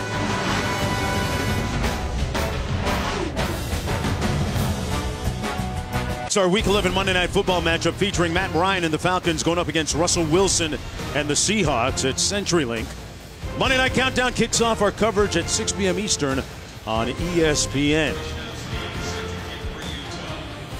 Utah with its biggest lead of the ball game, biggest lead by any team, and that guy right there, the true sophomore Tyler Huntley, slowly becoming and developing into the prevailing storyline of the game. 17 of 22 passing, and he's given his team the lead. Ahmed on the return. Out across the 23. Let's take a look at the college football playoff. 4, 5, and 6 teams and their respective strength of schedule really jumps off the page at you with Wisconsin, Rod. Well, look, I give the committee, or I gave them a lot of grief the last couple of years. I think the committee's doing a good job of balancing objective factors and subjective factors. I like Oklahoma in that top 4. I think Wisconsin and Auburn should be on the outside. So I have no problem with this right now. That schedule, that's a problem. That's going to be an issue for them. And then 2-2, 2 losses. We've not seen that yet. We might get there, but we haven't had that in 3 years. And that Iron Bowl game, of course, coming up between Auburn and Alabama. 1.5 to go here in the third quarter. Gaskin with nowhere to go. Made lemonade out of lemons there at the end of the run. Donovan Thompson making the tackle. Second down coming up. Uncle Momentum, Uncle Mo. Utah has Uncle Mo right now. They got a field goal, they got a stop, and they got a touchdown. So when you get stops and scores, you get momentum. You don't get Larry. You don't get Curly. You get Uncle Mo. That's the one you want. That's the one. That's the only one you need. He's the only one that can help you. Under a minute to go. Utah, things in their favor right now. Browning, almost interception, but instead Gaskin on the loose. Miles Gaskin, so long.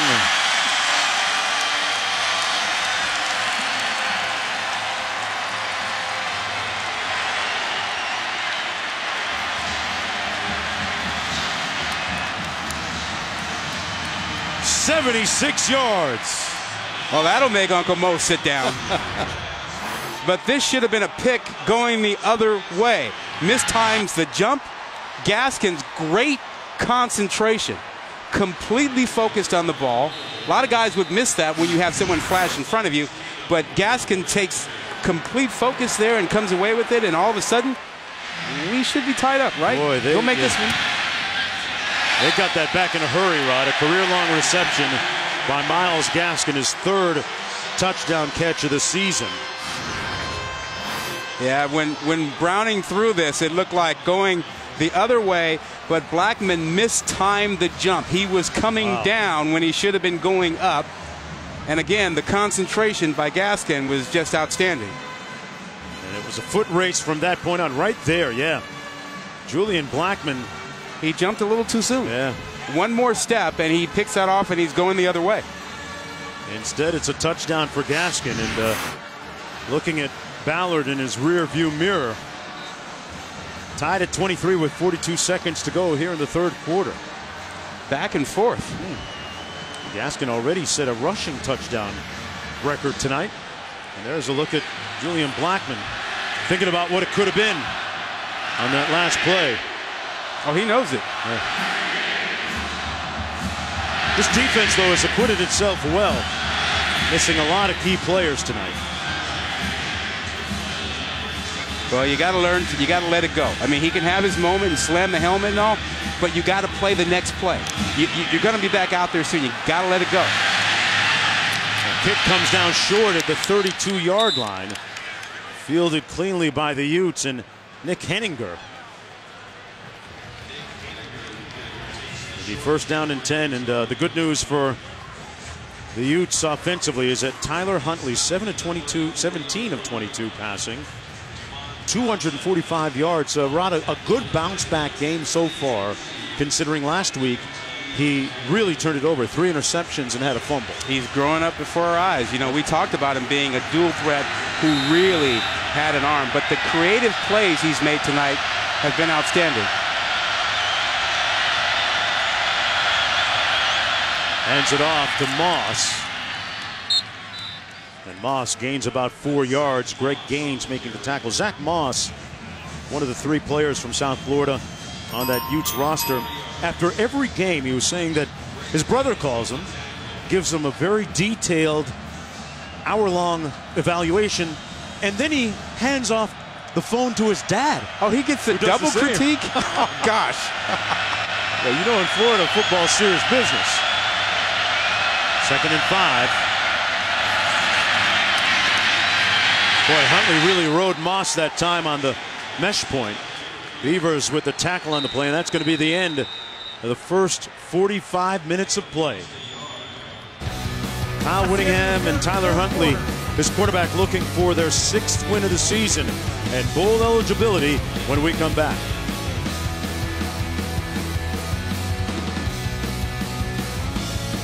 Home of the New Year's Six and the College Football Playoff. Rosen Sugar Bowl games, big ones on the way to the national championship game, college football playoff. And what a game we have here. Washington looking for its 10th win in 11 tries against Utah, but Utah, Rod, surprisingly efficient offensively, and Tyler Huntley's been maybe the story tonight. Well, I think there are 2 things that we know. We know Huntley has grown up as a quarterback tonight. He's made plays with his arm, even though he's a dual threat guy. We saw this coming, and he's kind of arrived tonight. And Washington is playing hard. For those people who were concerned that, well, maybe after losing to Stanford they wouldn't be focused and into it, they're playing their hearts out. 3rd and 7, Huntley under pressure and took the sack back of the 26. Tevis Bartlett was the first one there.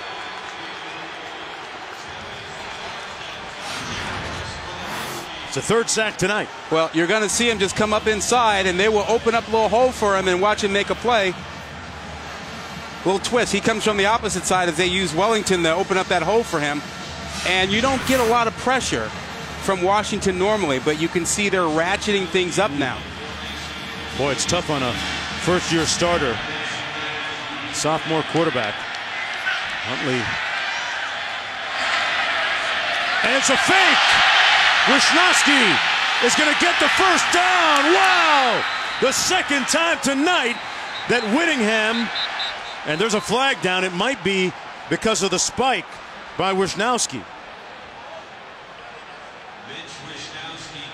19-yard gain for the first down. Let's see what this flag is about. Well, remember, Whittingham told Q they needed a takeaway to win this game. If that stands, that's a takeaway. The result of the play is a first down for Utah. After the play, unsportsmanlike conduct, offense number 30 for spiking the ball. 15-yard penalty, first down and 10. This is number 33's first unsportsmanlike conduct foul of the game. You remember the time when Peyton Manning called his kicker an idiot? Yeah, yeah. You think there's some guys going, dude, come on, don't spike the football. You know what, Rod? I'll say this. Watch how spontaneous his reaction is. That's a big play. Are you really telling me that that should be penalized like that? Yes. Really? Yeah. You can't do this that. This is such an emotional game, Quinn. Well, jump around, celebrate. You can't throw the ball. You're not in the NFL. That was a mini spike. Not even a spike. 25-year-old Australian. I don't think he knows any better. It's tough to legislate the emotion, spontaneous emotion out of the game like that. Well, then where would you draw the line? I don't see anything wrong with that. I got no problem with him jumping up, and pounding his chest or running to a teammate, but spiking the ball, it's an automatic delay a game at the least. Rod, you and I have both played collegiate athletics, and I've never not. That's a spontaneous. I made a play. Oh, come on. Is he embarrassing his opponent? How long are you going to hang on the rim after you dunk it? Just enough to let someone know I dunked it. Huntley. Incomplete near midfield, intended for Raylan Singleton. And 3rd down and 6. It's a rule that is. I remember Jake Locker, quarterback here, against BYU, scored on a big play, threw the ball up in the air spontaneously, was flagged. The Huskies ended up losing the game because of that. Yeah, I remember that. And I don't think he was embarrassing anyone or acting out on that. No, that was a bad call. Well, this one was a good call. Husky fans will remember the play I'm talking about, and I'm on their side on that one. Huntley, complete. 1st down, Darren Carrington keeps the chains moving. He looks like he's moving better now than he was in the first half. That was a crossing route by Carrington and a nice throw to lead him by Huntley, but he looks better than he did in the first half. So back to the celebration, the Jake Locker thing. You can tell I haven't let that go, right? You got to learn to let these things go, man. Really, seriously. I'm sure some of these Huskies fans haven't forgotten either. Huntley going to tuck it under, and he's got some wheels. Got to the sideline near the 1st down marker, about a yard short. Beavers making the tackle on the 9-yard sprint. That time a wise decision by Huntley. 2nd down and short coming up for the Utes. So this gives them lots of opportunities, lots of options here. You have an offense that is quarterback run designed. You can fake something here. And again, you get the short side of the field.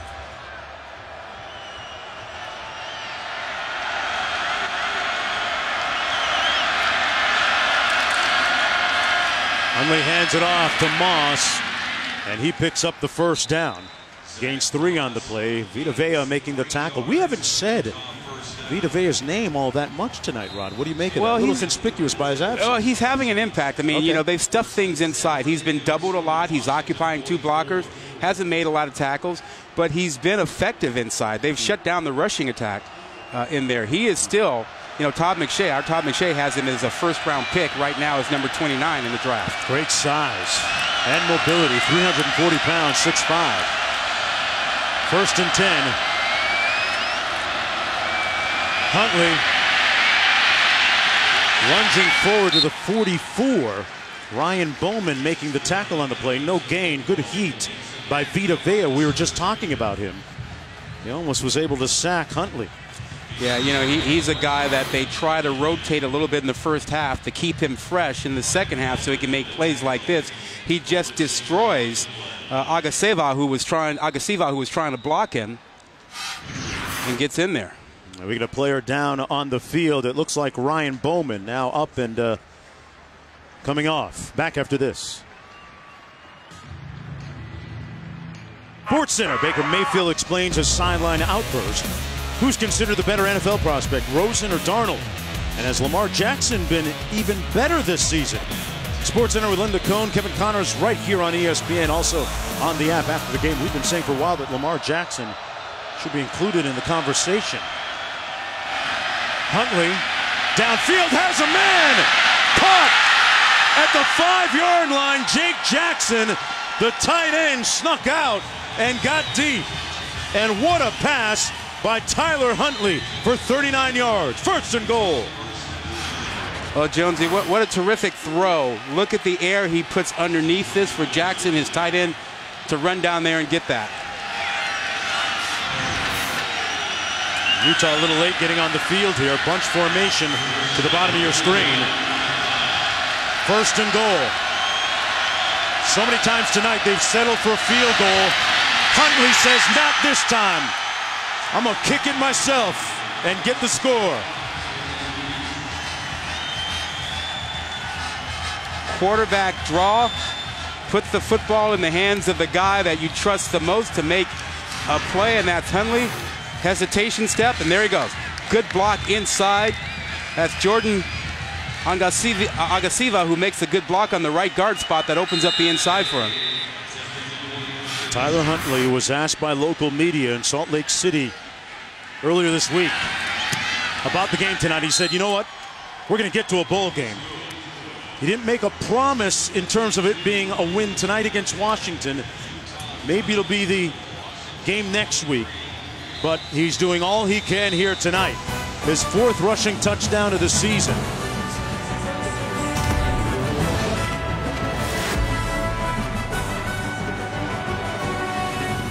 Tyler Huntley impressing everybody tonight. Has his team out in front 30-23 and did it himself on that touchdown run a moment ago. Yeah, but Jonesy on the touchdown run was set up by the beautiful pass. Look what it's basically a wheel route for Jackson coming out of the backfield against a 3-deep coverage, and the guy who should run deep with him from an underneath coverage actually doesn't. It's the nickelback Bryant who realizes it too late, and because of that, you open up the middle, the wheel route works, and it set up the touchdown run by Huntley. Jake Jackson on that deep pass. Have to be impressed with the poise and the precision of Tyler Huntley. Boy, his numbers tonight, almost 300 yards passing on 19 of 25. There's the Huskies on the kickoff return. Down to the 30-yard line. Dotson on the return. It'll be 1st and 10 from there for Browning. He's been good tonight. Actually, Browning's been good all year. It's just that the people who are critics about his season don't recognize how phenomenal last year was. Q, you're aware of that. He had 43 touchdown passes last season. Yeah, and right now, you know, if you're Troy Taylor, Utah's offensive coordinator, you're working on your play sheet for your next possession.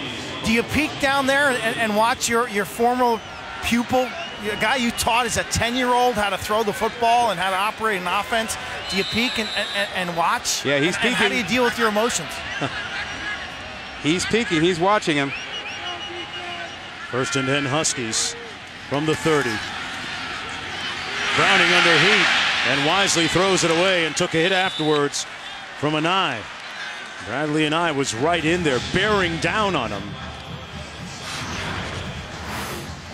Well, this is what Troy Taylor saw if he was watching his former pupil take a hit there at the end. And remember, Troy Taylor has coached, or did coach anyway, Browning from the time he was 10 years old through high school before handing him off to Chris Peterson.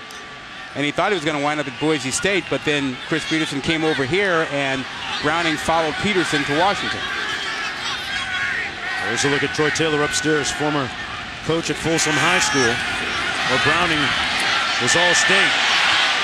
Browning scrambling, and a flag down on the play. Nothing open downfield. Good pressure by Bradley Anae again.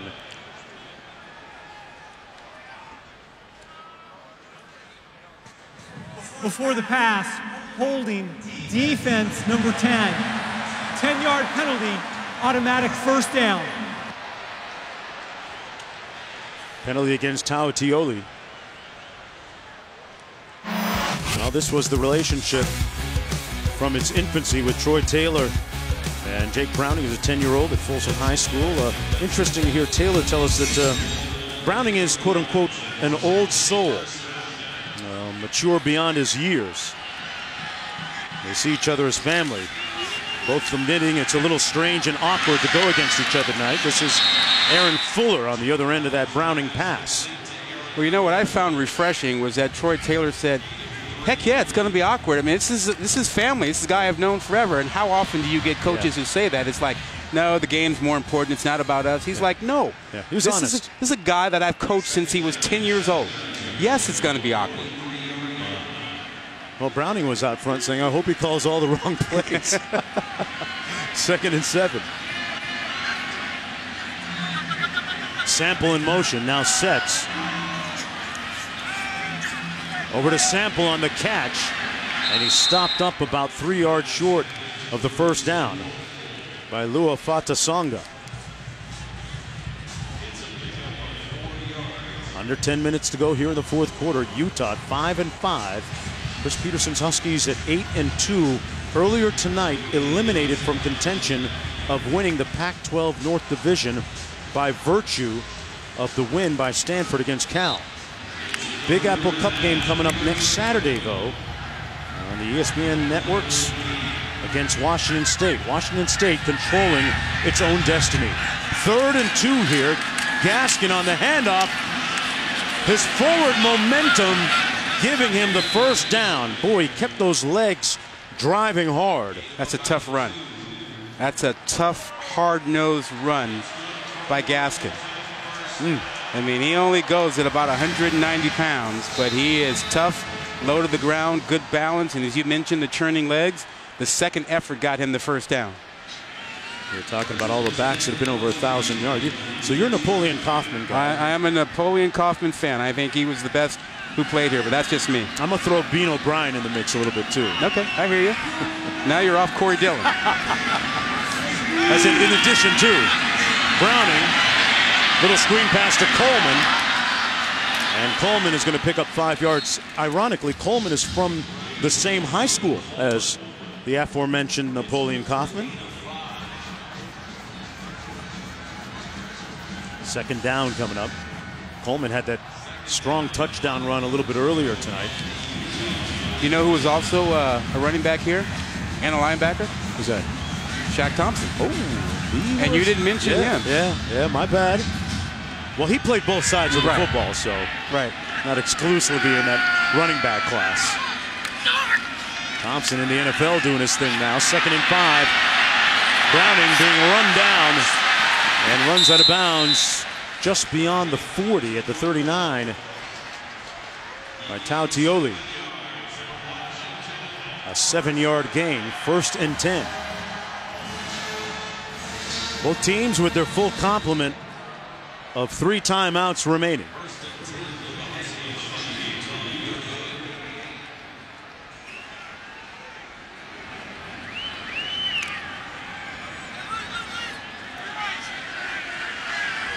.802 to go.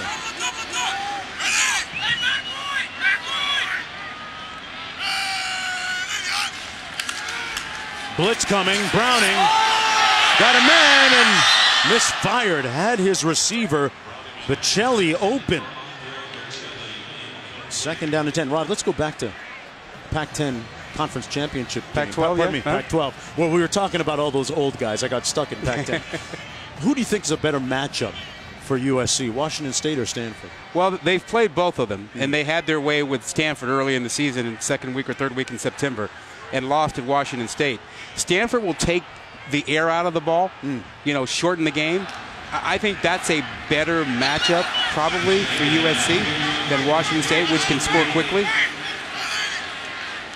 That game Friday, December 2nd at 8 p.m. on ESPN. Out of the backfield, Gaskin. Man, this guy is slippery. He made 3 guys miss. Yeah, he's been doing that all night. And he's letting them know about it, too. Getting back to that Pac-12 championship game, you think in terms of the way Washington State played against USC and the kind of confidence they played with, and they were healthy on defense, my sense says that's a little tougher matchup for USC. Interesting. That quick strike capability is really something for Washington State. A Pac-12 Conference Championship game Friday, December 1st. Gaskins picks up another first down. Q, you see things a little differently or not here? Yeah, if you're the Trojans, don't you want to play Washington State on a neutral field? You went up to Pullman. You were just bombarded by injuries that night. The home crowd was overwhelming on a Friday night, I believe it was. Wouldn't you rather play that team than the Stanford team that you handled earlier in the year? Don't we like revenge? We love revenge. I was just looking at matchups. But we love revenge. 1st and 10, Browning. Wide open at the 18-yard line. Nobody was close to Aaron Fuller. And Fuller has kind of filled in well as that number 2 receiver, with Dante Pettis getting most of the attention. Picked up 10 on that one. Yeah, but you know, they just aren't the same passing team that they were last year when you had John Ross. Now, you're talking about a first-round pick, you know, who really changed things for them. So now, this year, it's all about Pettis in the passing attack. Levon Coleman in the backfield. Sets to the left of Browning. Coleman on the carry. And brought down at about the 13 by Ballard. Clock running as we approach 6 minutes to go in the fourth quarter. The Huskies trying to tie this game. They trail by 7. And you have to believe that Chris Peterson is thinking touchdown. He's thinking 4 downs down here. The confidence in his kicking game, I think, has kind of waned. It's shattered by now. Well, you're probably right. That's a better word. Missed an extra point and an easy field goal. 12th play of this Husky drive. Disley in motion. Now sets. Browning looked to pass. Nobody home. Being pursued and incomplete at the 3-yard line. Intended for Aaron Fuller. 3rd and 6 coming up. This Utah defense has come up with some key stops tonight so far. Well, Jonesy, just watch up here at the top of the screen. That's exactly where Browning wants to throw. He can't because of the great coverage, and that disrupts everything. The timing of the play, that simple press coverage that took away his first option, made him hold the ball, and just blew up the play. Big 3rd and 6 coming up here. Fuller comes out of the ball game.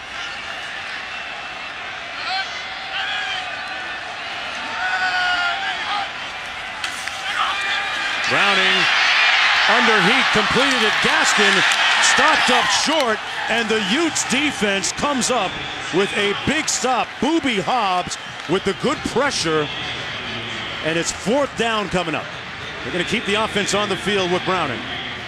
Well, you rarely get pressure from Utah, but you get it inside the 15-20 red zone, and then they brought it that time, and Hobbs, clear path, had a clear path to Browning. And we said this would be the decision by Chris Peterson. Not a lot of confidence in the kicking game, and 4:50 to go. A potential tipping point, defining play here in the ball game. On 4th and 8. And a timeout called on the field. Washington going to burn one of their 3 remaining timeouts. Browning going to talk things over with his head coach. And Jonathan Smith, the offensive coordinator. Back after this. And college football is presented by Geico. 15 minutes could save you 15% or more on car insurance. The irradiant skyline of Seattle. Back here at Husky Stadium. Pivotal 4th down coming up. You want Pettis on the short side of the field? You want him up there? That's the matchup. See if Browning goes his way. They need to keep this drive alive. Working against Jalen Johnson, Pettis is. Browning. Running. Stopped short. He got helicoptered and got stoned before the 1st down marker by Donovan Thompson. And the Utes get a huge stop and a win there on defense. And Browning comes up limping. He got shook. He got rocked. Well, Jonesy, he gave everything to try to pick up that 1st down. He couldn't find anyone, and he is determined there. Now watch the effort here. He just takes the biggest hit. But he had a guy in the end zone. There's Fuller, number 12, but he couldn't see back across the field.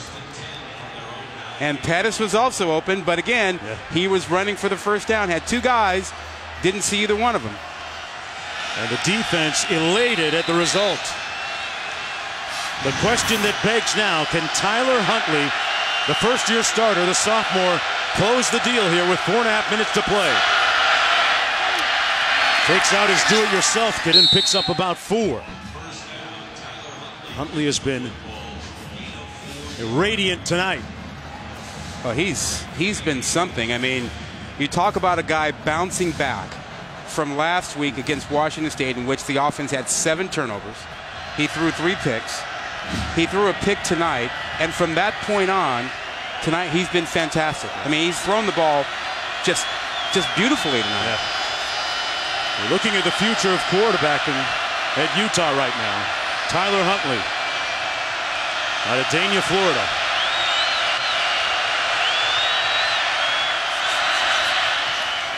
Keeps it himself. Finds a seam. Looks like he got enough for the first down. Burkeven finally making the stop. Let's see where they spot the ball. And they give him the first down. Was real patient on that one. Yeah, now you're a 4-minute offense if you're Utah. You start burning the clock. You force Chris Peterson to use his timeouts. And this is where a dual threat quarterback, Rod, really comes in handy. I mean, Huntley's a potent weapon on the ground. Well, you know, you can do your quarterback design runs and you don't have to, handle the ball as much. He has 105 yards rushing tonight already.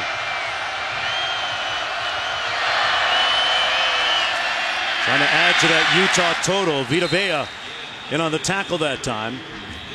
And it looks like Washington's going to call a timeout with just under 3 minutes to go.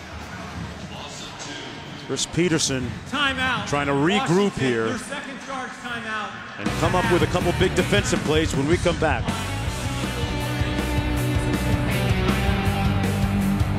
On Friday, undefeated number 3 Miami taking on Pittsburgh at noon Eastern time on ABC. Then at 3:30 Eastern time, UCF hosting South Florida. Both games also streaming live on the ESPN app. Luke Rozier and Braxton Berrios, Ahmad Richards. Next weekend is going to be wild. Ooh. Just wild. It's all coming down. Yeah, the U is back. From Coral Gables all the way up to Carol City. They know about it down in Miami. Browning warming up on the sidelines, hoping for another chance. Huntley incomplete. No flag on the play intended for Carrington. And it sets up a 3rd down and 12. Yeah, no flag. That's a good play by Turner, jumping on top of that run pass option, looking for that slant, setting up what should be a critical 3rd down. If you're Washington, you really want to make sure that you keep people in front of you here. And I don't think Utah's going to take a chance here on a 3rd and 12. With a young quarterback, something to consider.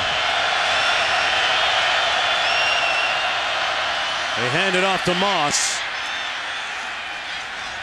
And they finally wrap up Moss for about a 4-yard gain. Ryan Bowman there. So with under 3 minutes to go, keep in mind that last year in this game, Dante Pettis ran back a punt which proved to be the deciding margin in the victory for the Washington Huskies. There's a look at Pettis. But Mitch Wishnowsky has made some big plays tonight in the punt game for the Utes.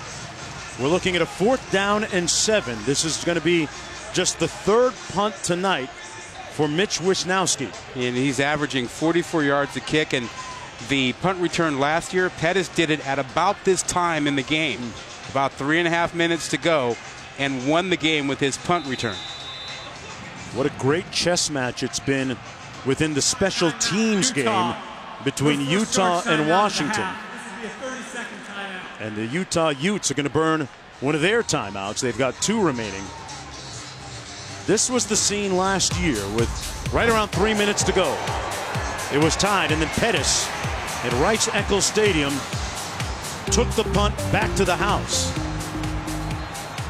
Jogging down the sidelines, and that decided the game. The final margin, 31-24 in the Huskies' favor. Their 9th win in the 10 appearances against the Utes. He is the best punt returner in college football, and he's facing one of the best punters right now. He won this one last year. Yep. Wishnowsky already faked the punt, ran for 1st down. I doubt he'll do it here. Rolls out. Gets off a high end-over-end punt. Fair catch called at the 37-yard line with 2:03 to go. We talked about special teams. The win there perhaps going to Utah. Utah has had the edge tonight in special teams. Well, it's been an issue. You talk about a PAT. Washington missed early. Instead of a 7-0 lead, 6-0. Then they get surprised with an onside kick. And then a field goal. This was the one that made Chris Peterson say, you know what, forget the field goals the rest of the night. Caught them napping on a punt. Wisnowski picks up a first down and spiked the ball. Took a penalty. Bad call.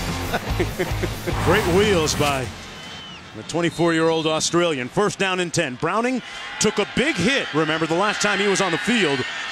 See if he's got any cobwebs from that. They come with a little heat. Browning forced to scramble and wisely throws it out of bounds. Good heat from Donovan Thompson, number 3. This was the hit that he took on the last possession, going for the first down on 4th down. Yeah, this is like straight out of Hollywood or John Elway helicopter. I mean, he got up limping. He looked a little dazed. He was on the sideline without his helmet.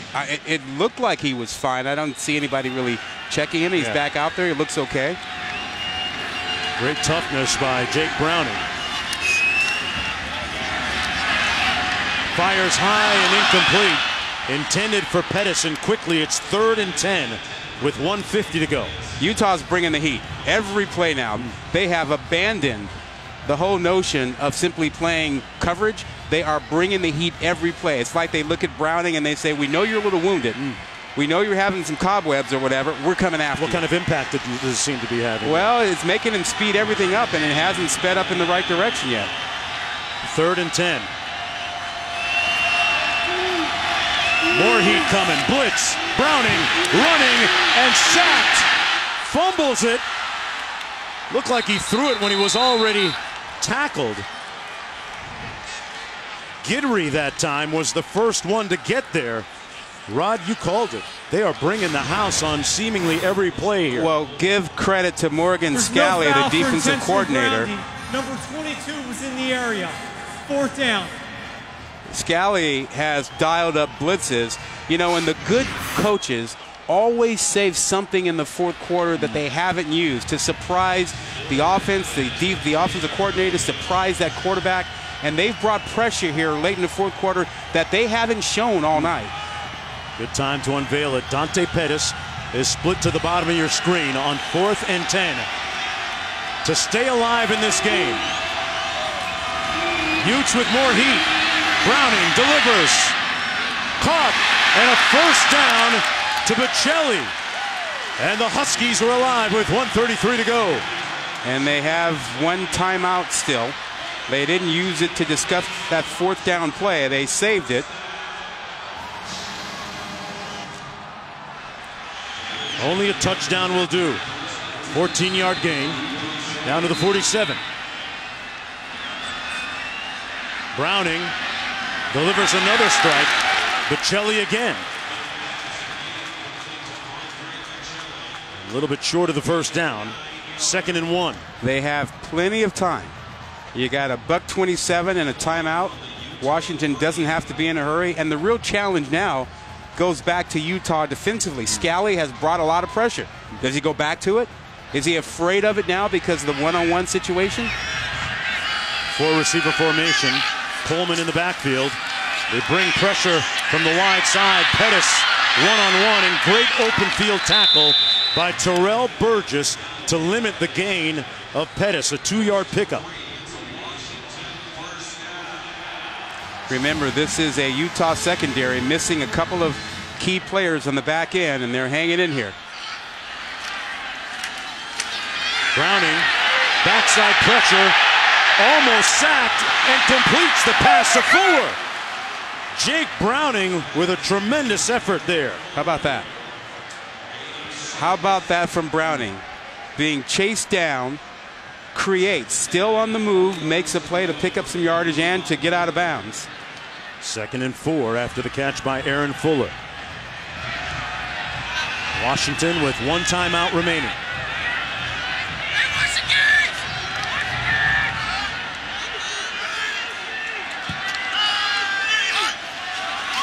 Heat coming from the Utes. Open, caught. Down to the to Dissly. First and goal, Huskies. A 28-yard gain, and what a dart thrown by Jake Browning. 6'4", 270 pounds. Johnson is down on the field, but Dissly is a huge tight end. Jonesy, he's a big target, and Browning dropped that right in over the outstretched hands of a linebacker. Watch him just drop this in there, right over the hands,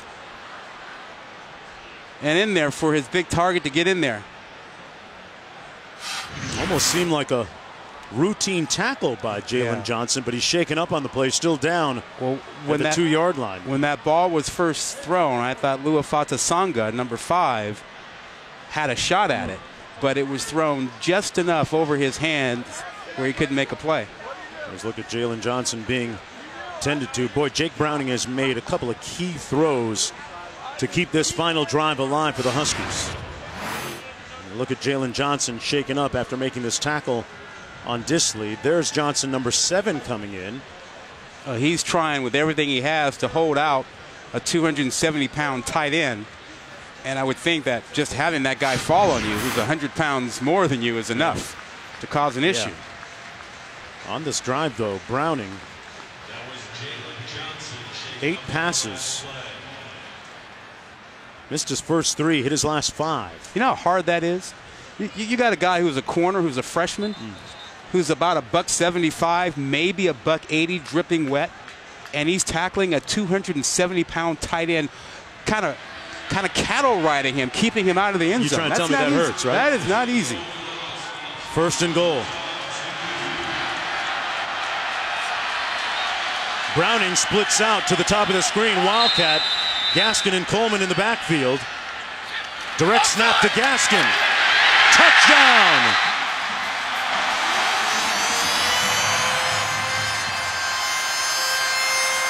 Chris Peterson always has something in his back pocket. Does he have a 2-point conversion in his back pocket? Given the state of his kicking game and what we've seen from special teams tonight, does he go ahead and say, hey, let's end it right now? Well, Vizcaino has missed one earlier tonight. He missed a field goal tonight. This is not a gimme by any stretch. A point away from tying it up. Tristan Vizcaino knocks the game at 30. 58 seconds to go.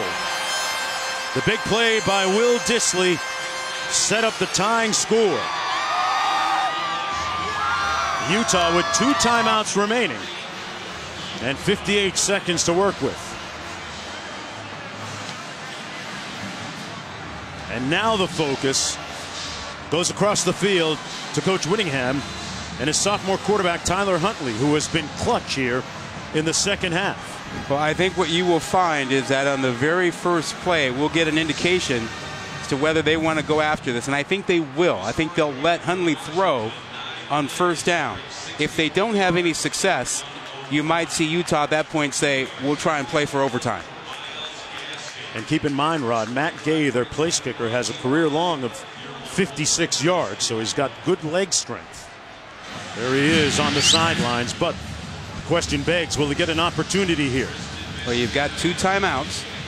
The question is, really, how much confidence do you have in your young quarterback in a 2-minute drill that will be less than 1 minute?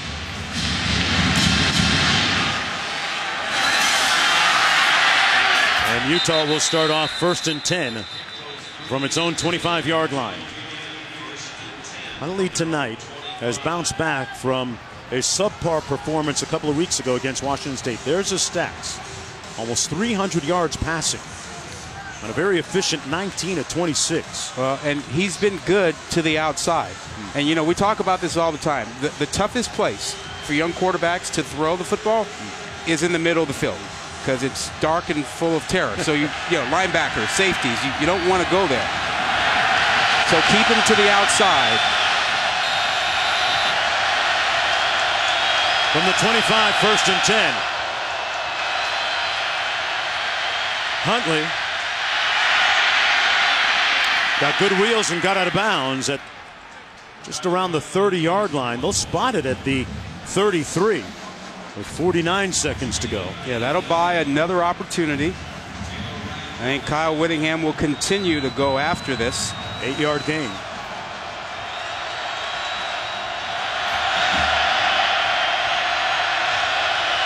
Empty formation, 5 receivers on the play.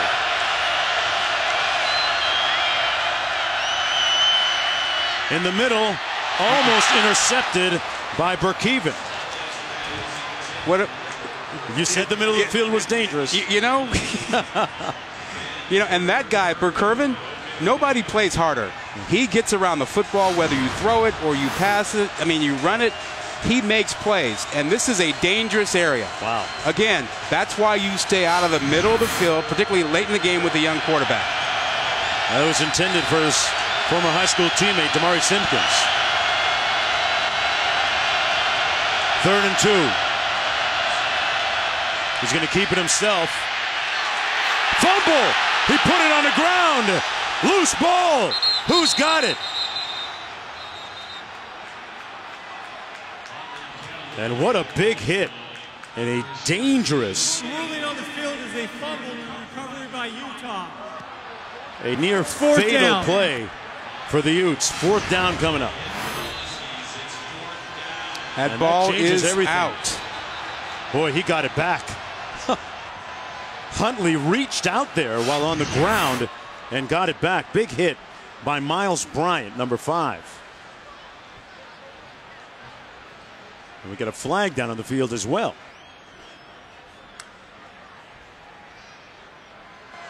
There's no foul for an unsportsmanlike conduct foul against the head coach of the home team, who called timeout. The game clock will be at 30 seconds. 3rd and final timeout, Washington. And that's part of that new rule this season where coaches can be flagged for coming on the field, and they were going to flag him. He's like, look, I'm out here to call timeout. I'm not here to complain. You can't flag me for trying to get your attention to call a timeout. What was it last week? We had one of our coaches right in the official's ear and couldn't get his attention, remember? I think that was Dan Mullen a couple of weeks ago. Sometimes you just can't seem to get their attention. Well, he was right next to the official, kind of yelling in his ear, I want a timeout, and the official ignored him. And Peterson had to get the official's attention here. So 35 seconds to go. Well, you'll get one more chance, Mr. Pettis. Yep, Pettis against Wisnowski. What a game within the game. This is no time for Wisnowski to allow his ego to get involved. Directional kick it away from him, or else Mr. Pettis might make you pay. He took one back last year to win the game for the Huskies. And a great end-over-end punt. Fair catch called at the 27-yard line with 29 seconds to go. A 39-yard punt, no return. Jake Browning perhaps trying to get into field goal range for Tristan Vizcaino. Well, this is your 3rd year starting quarterback. He's a junior. You trust him. You're going to give him a chance to see if he can make a play. And if he can't, then you'll pull the plug on this and go to overtime. But remember, they're not very good with long field goals in Washington. Right. Yeah, they've got no timeouts remaining. There's Vizcaino, who's missed one tonight and missed an extra point as well.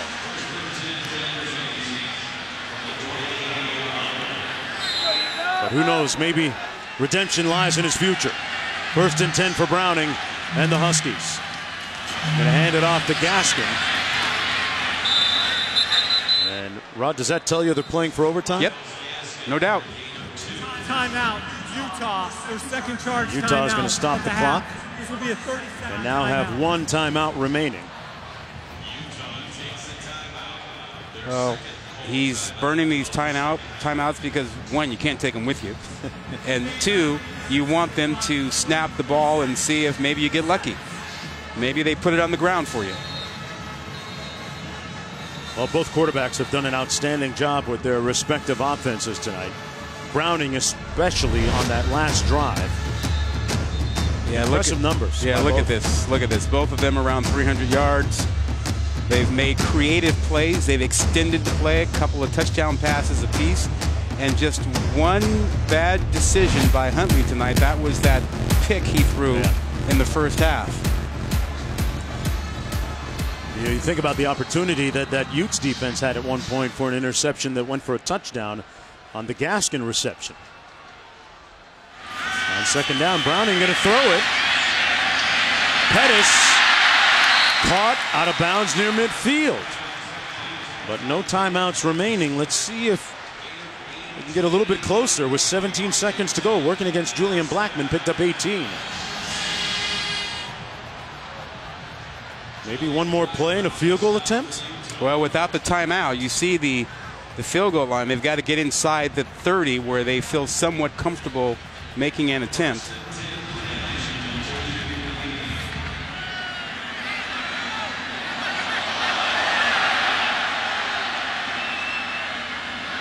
From the 48, 1st and 10. Browning under heat. Finds a man, caught, complete, in field goal range to Michelli with 8 seconds to go. They picked up 31.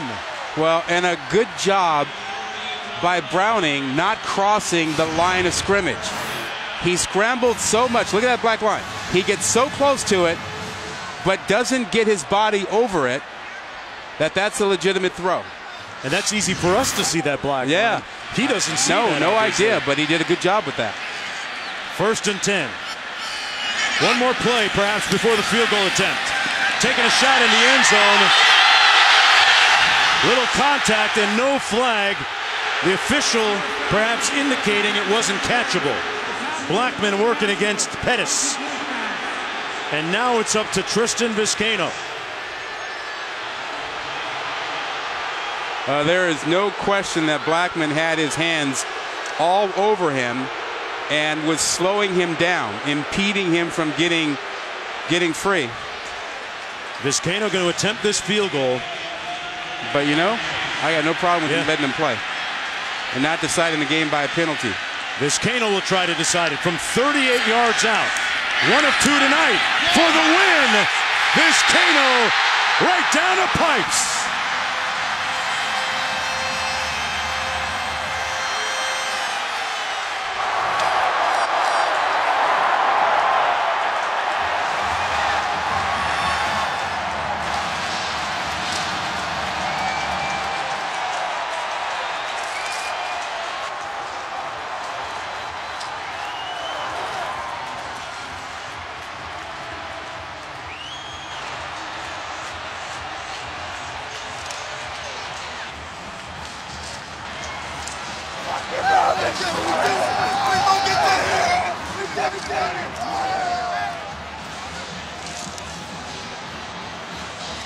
Jake Browning got them in field goal range.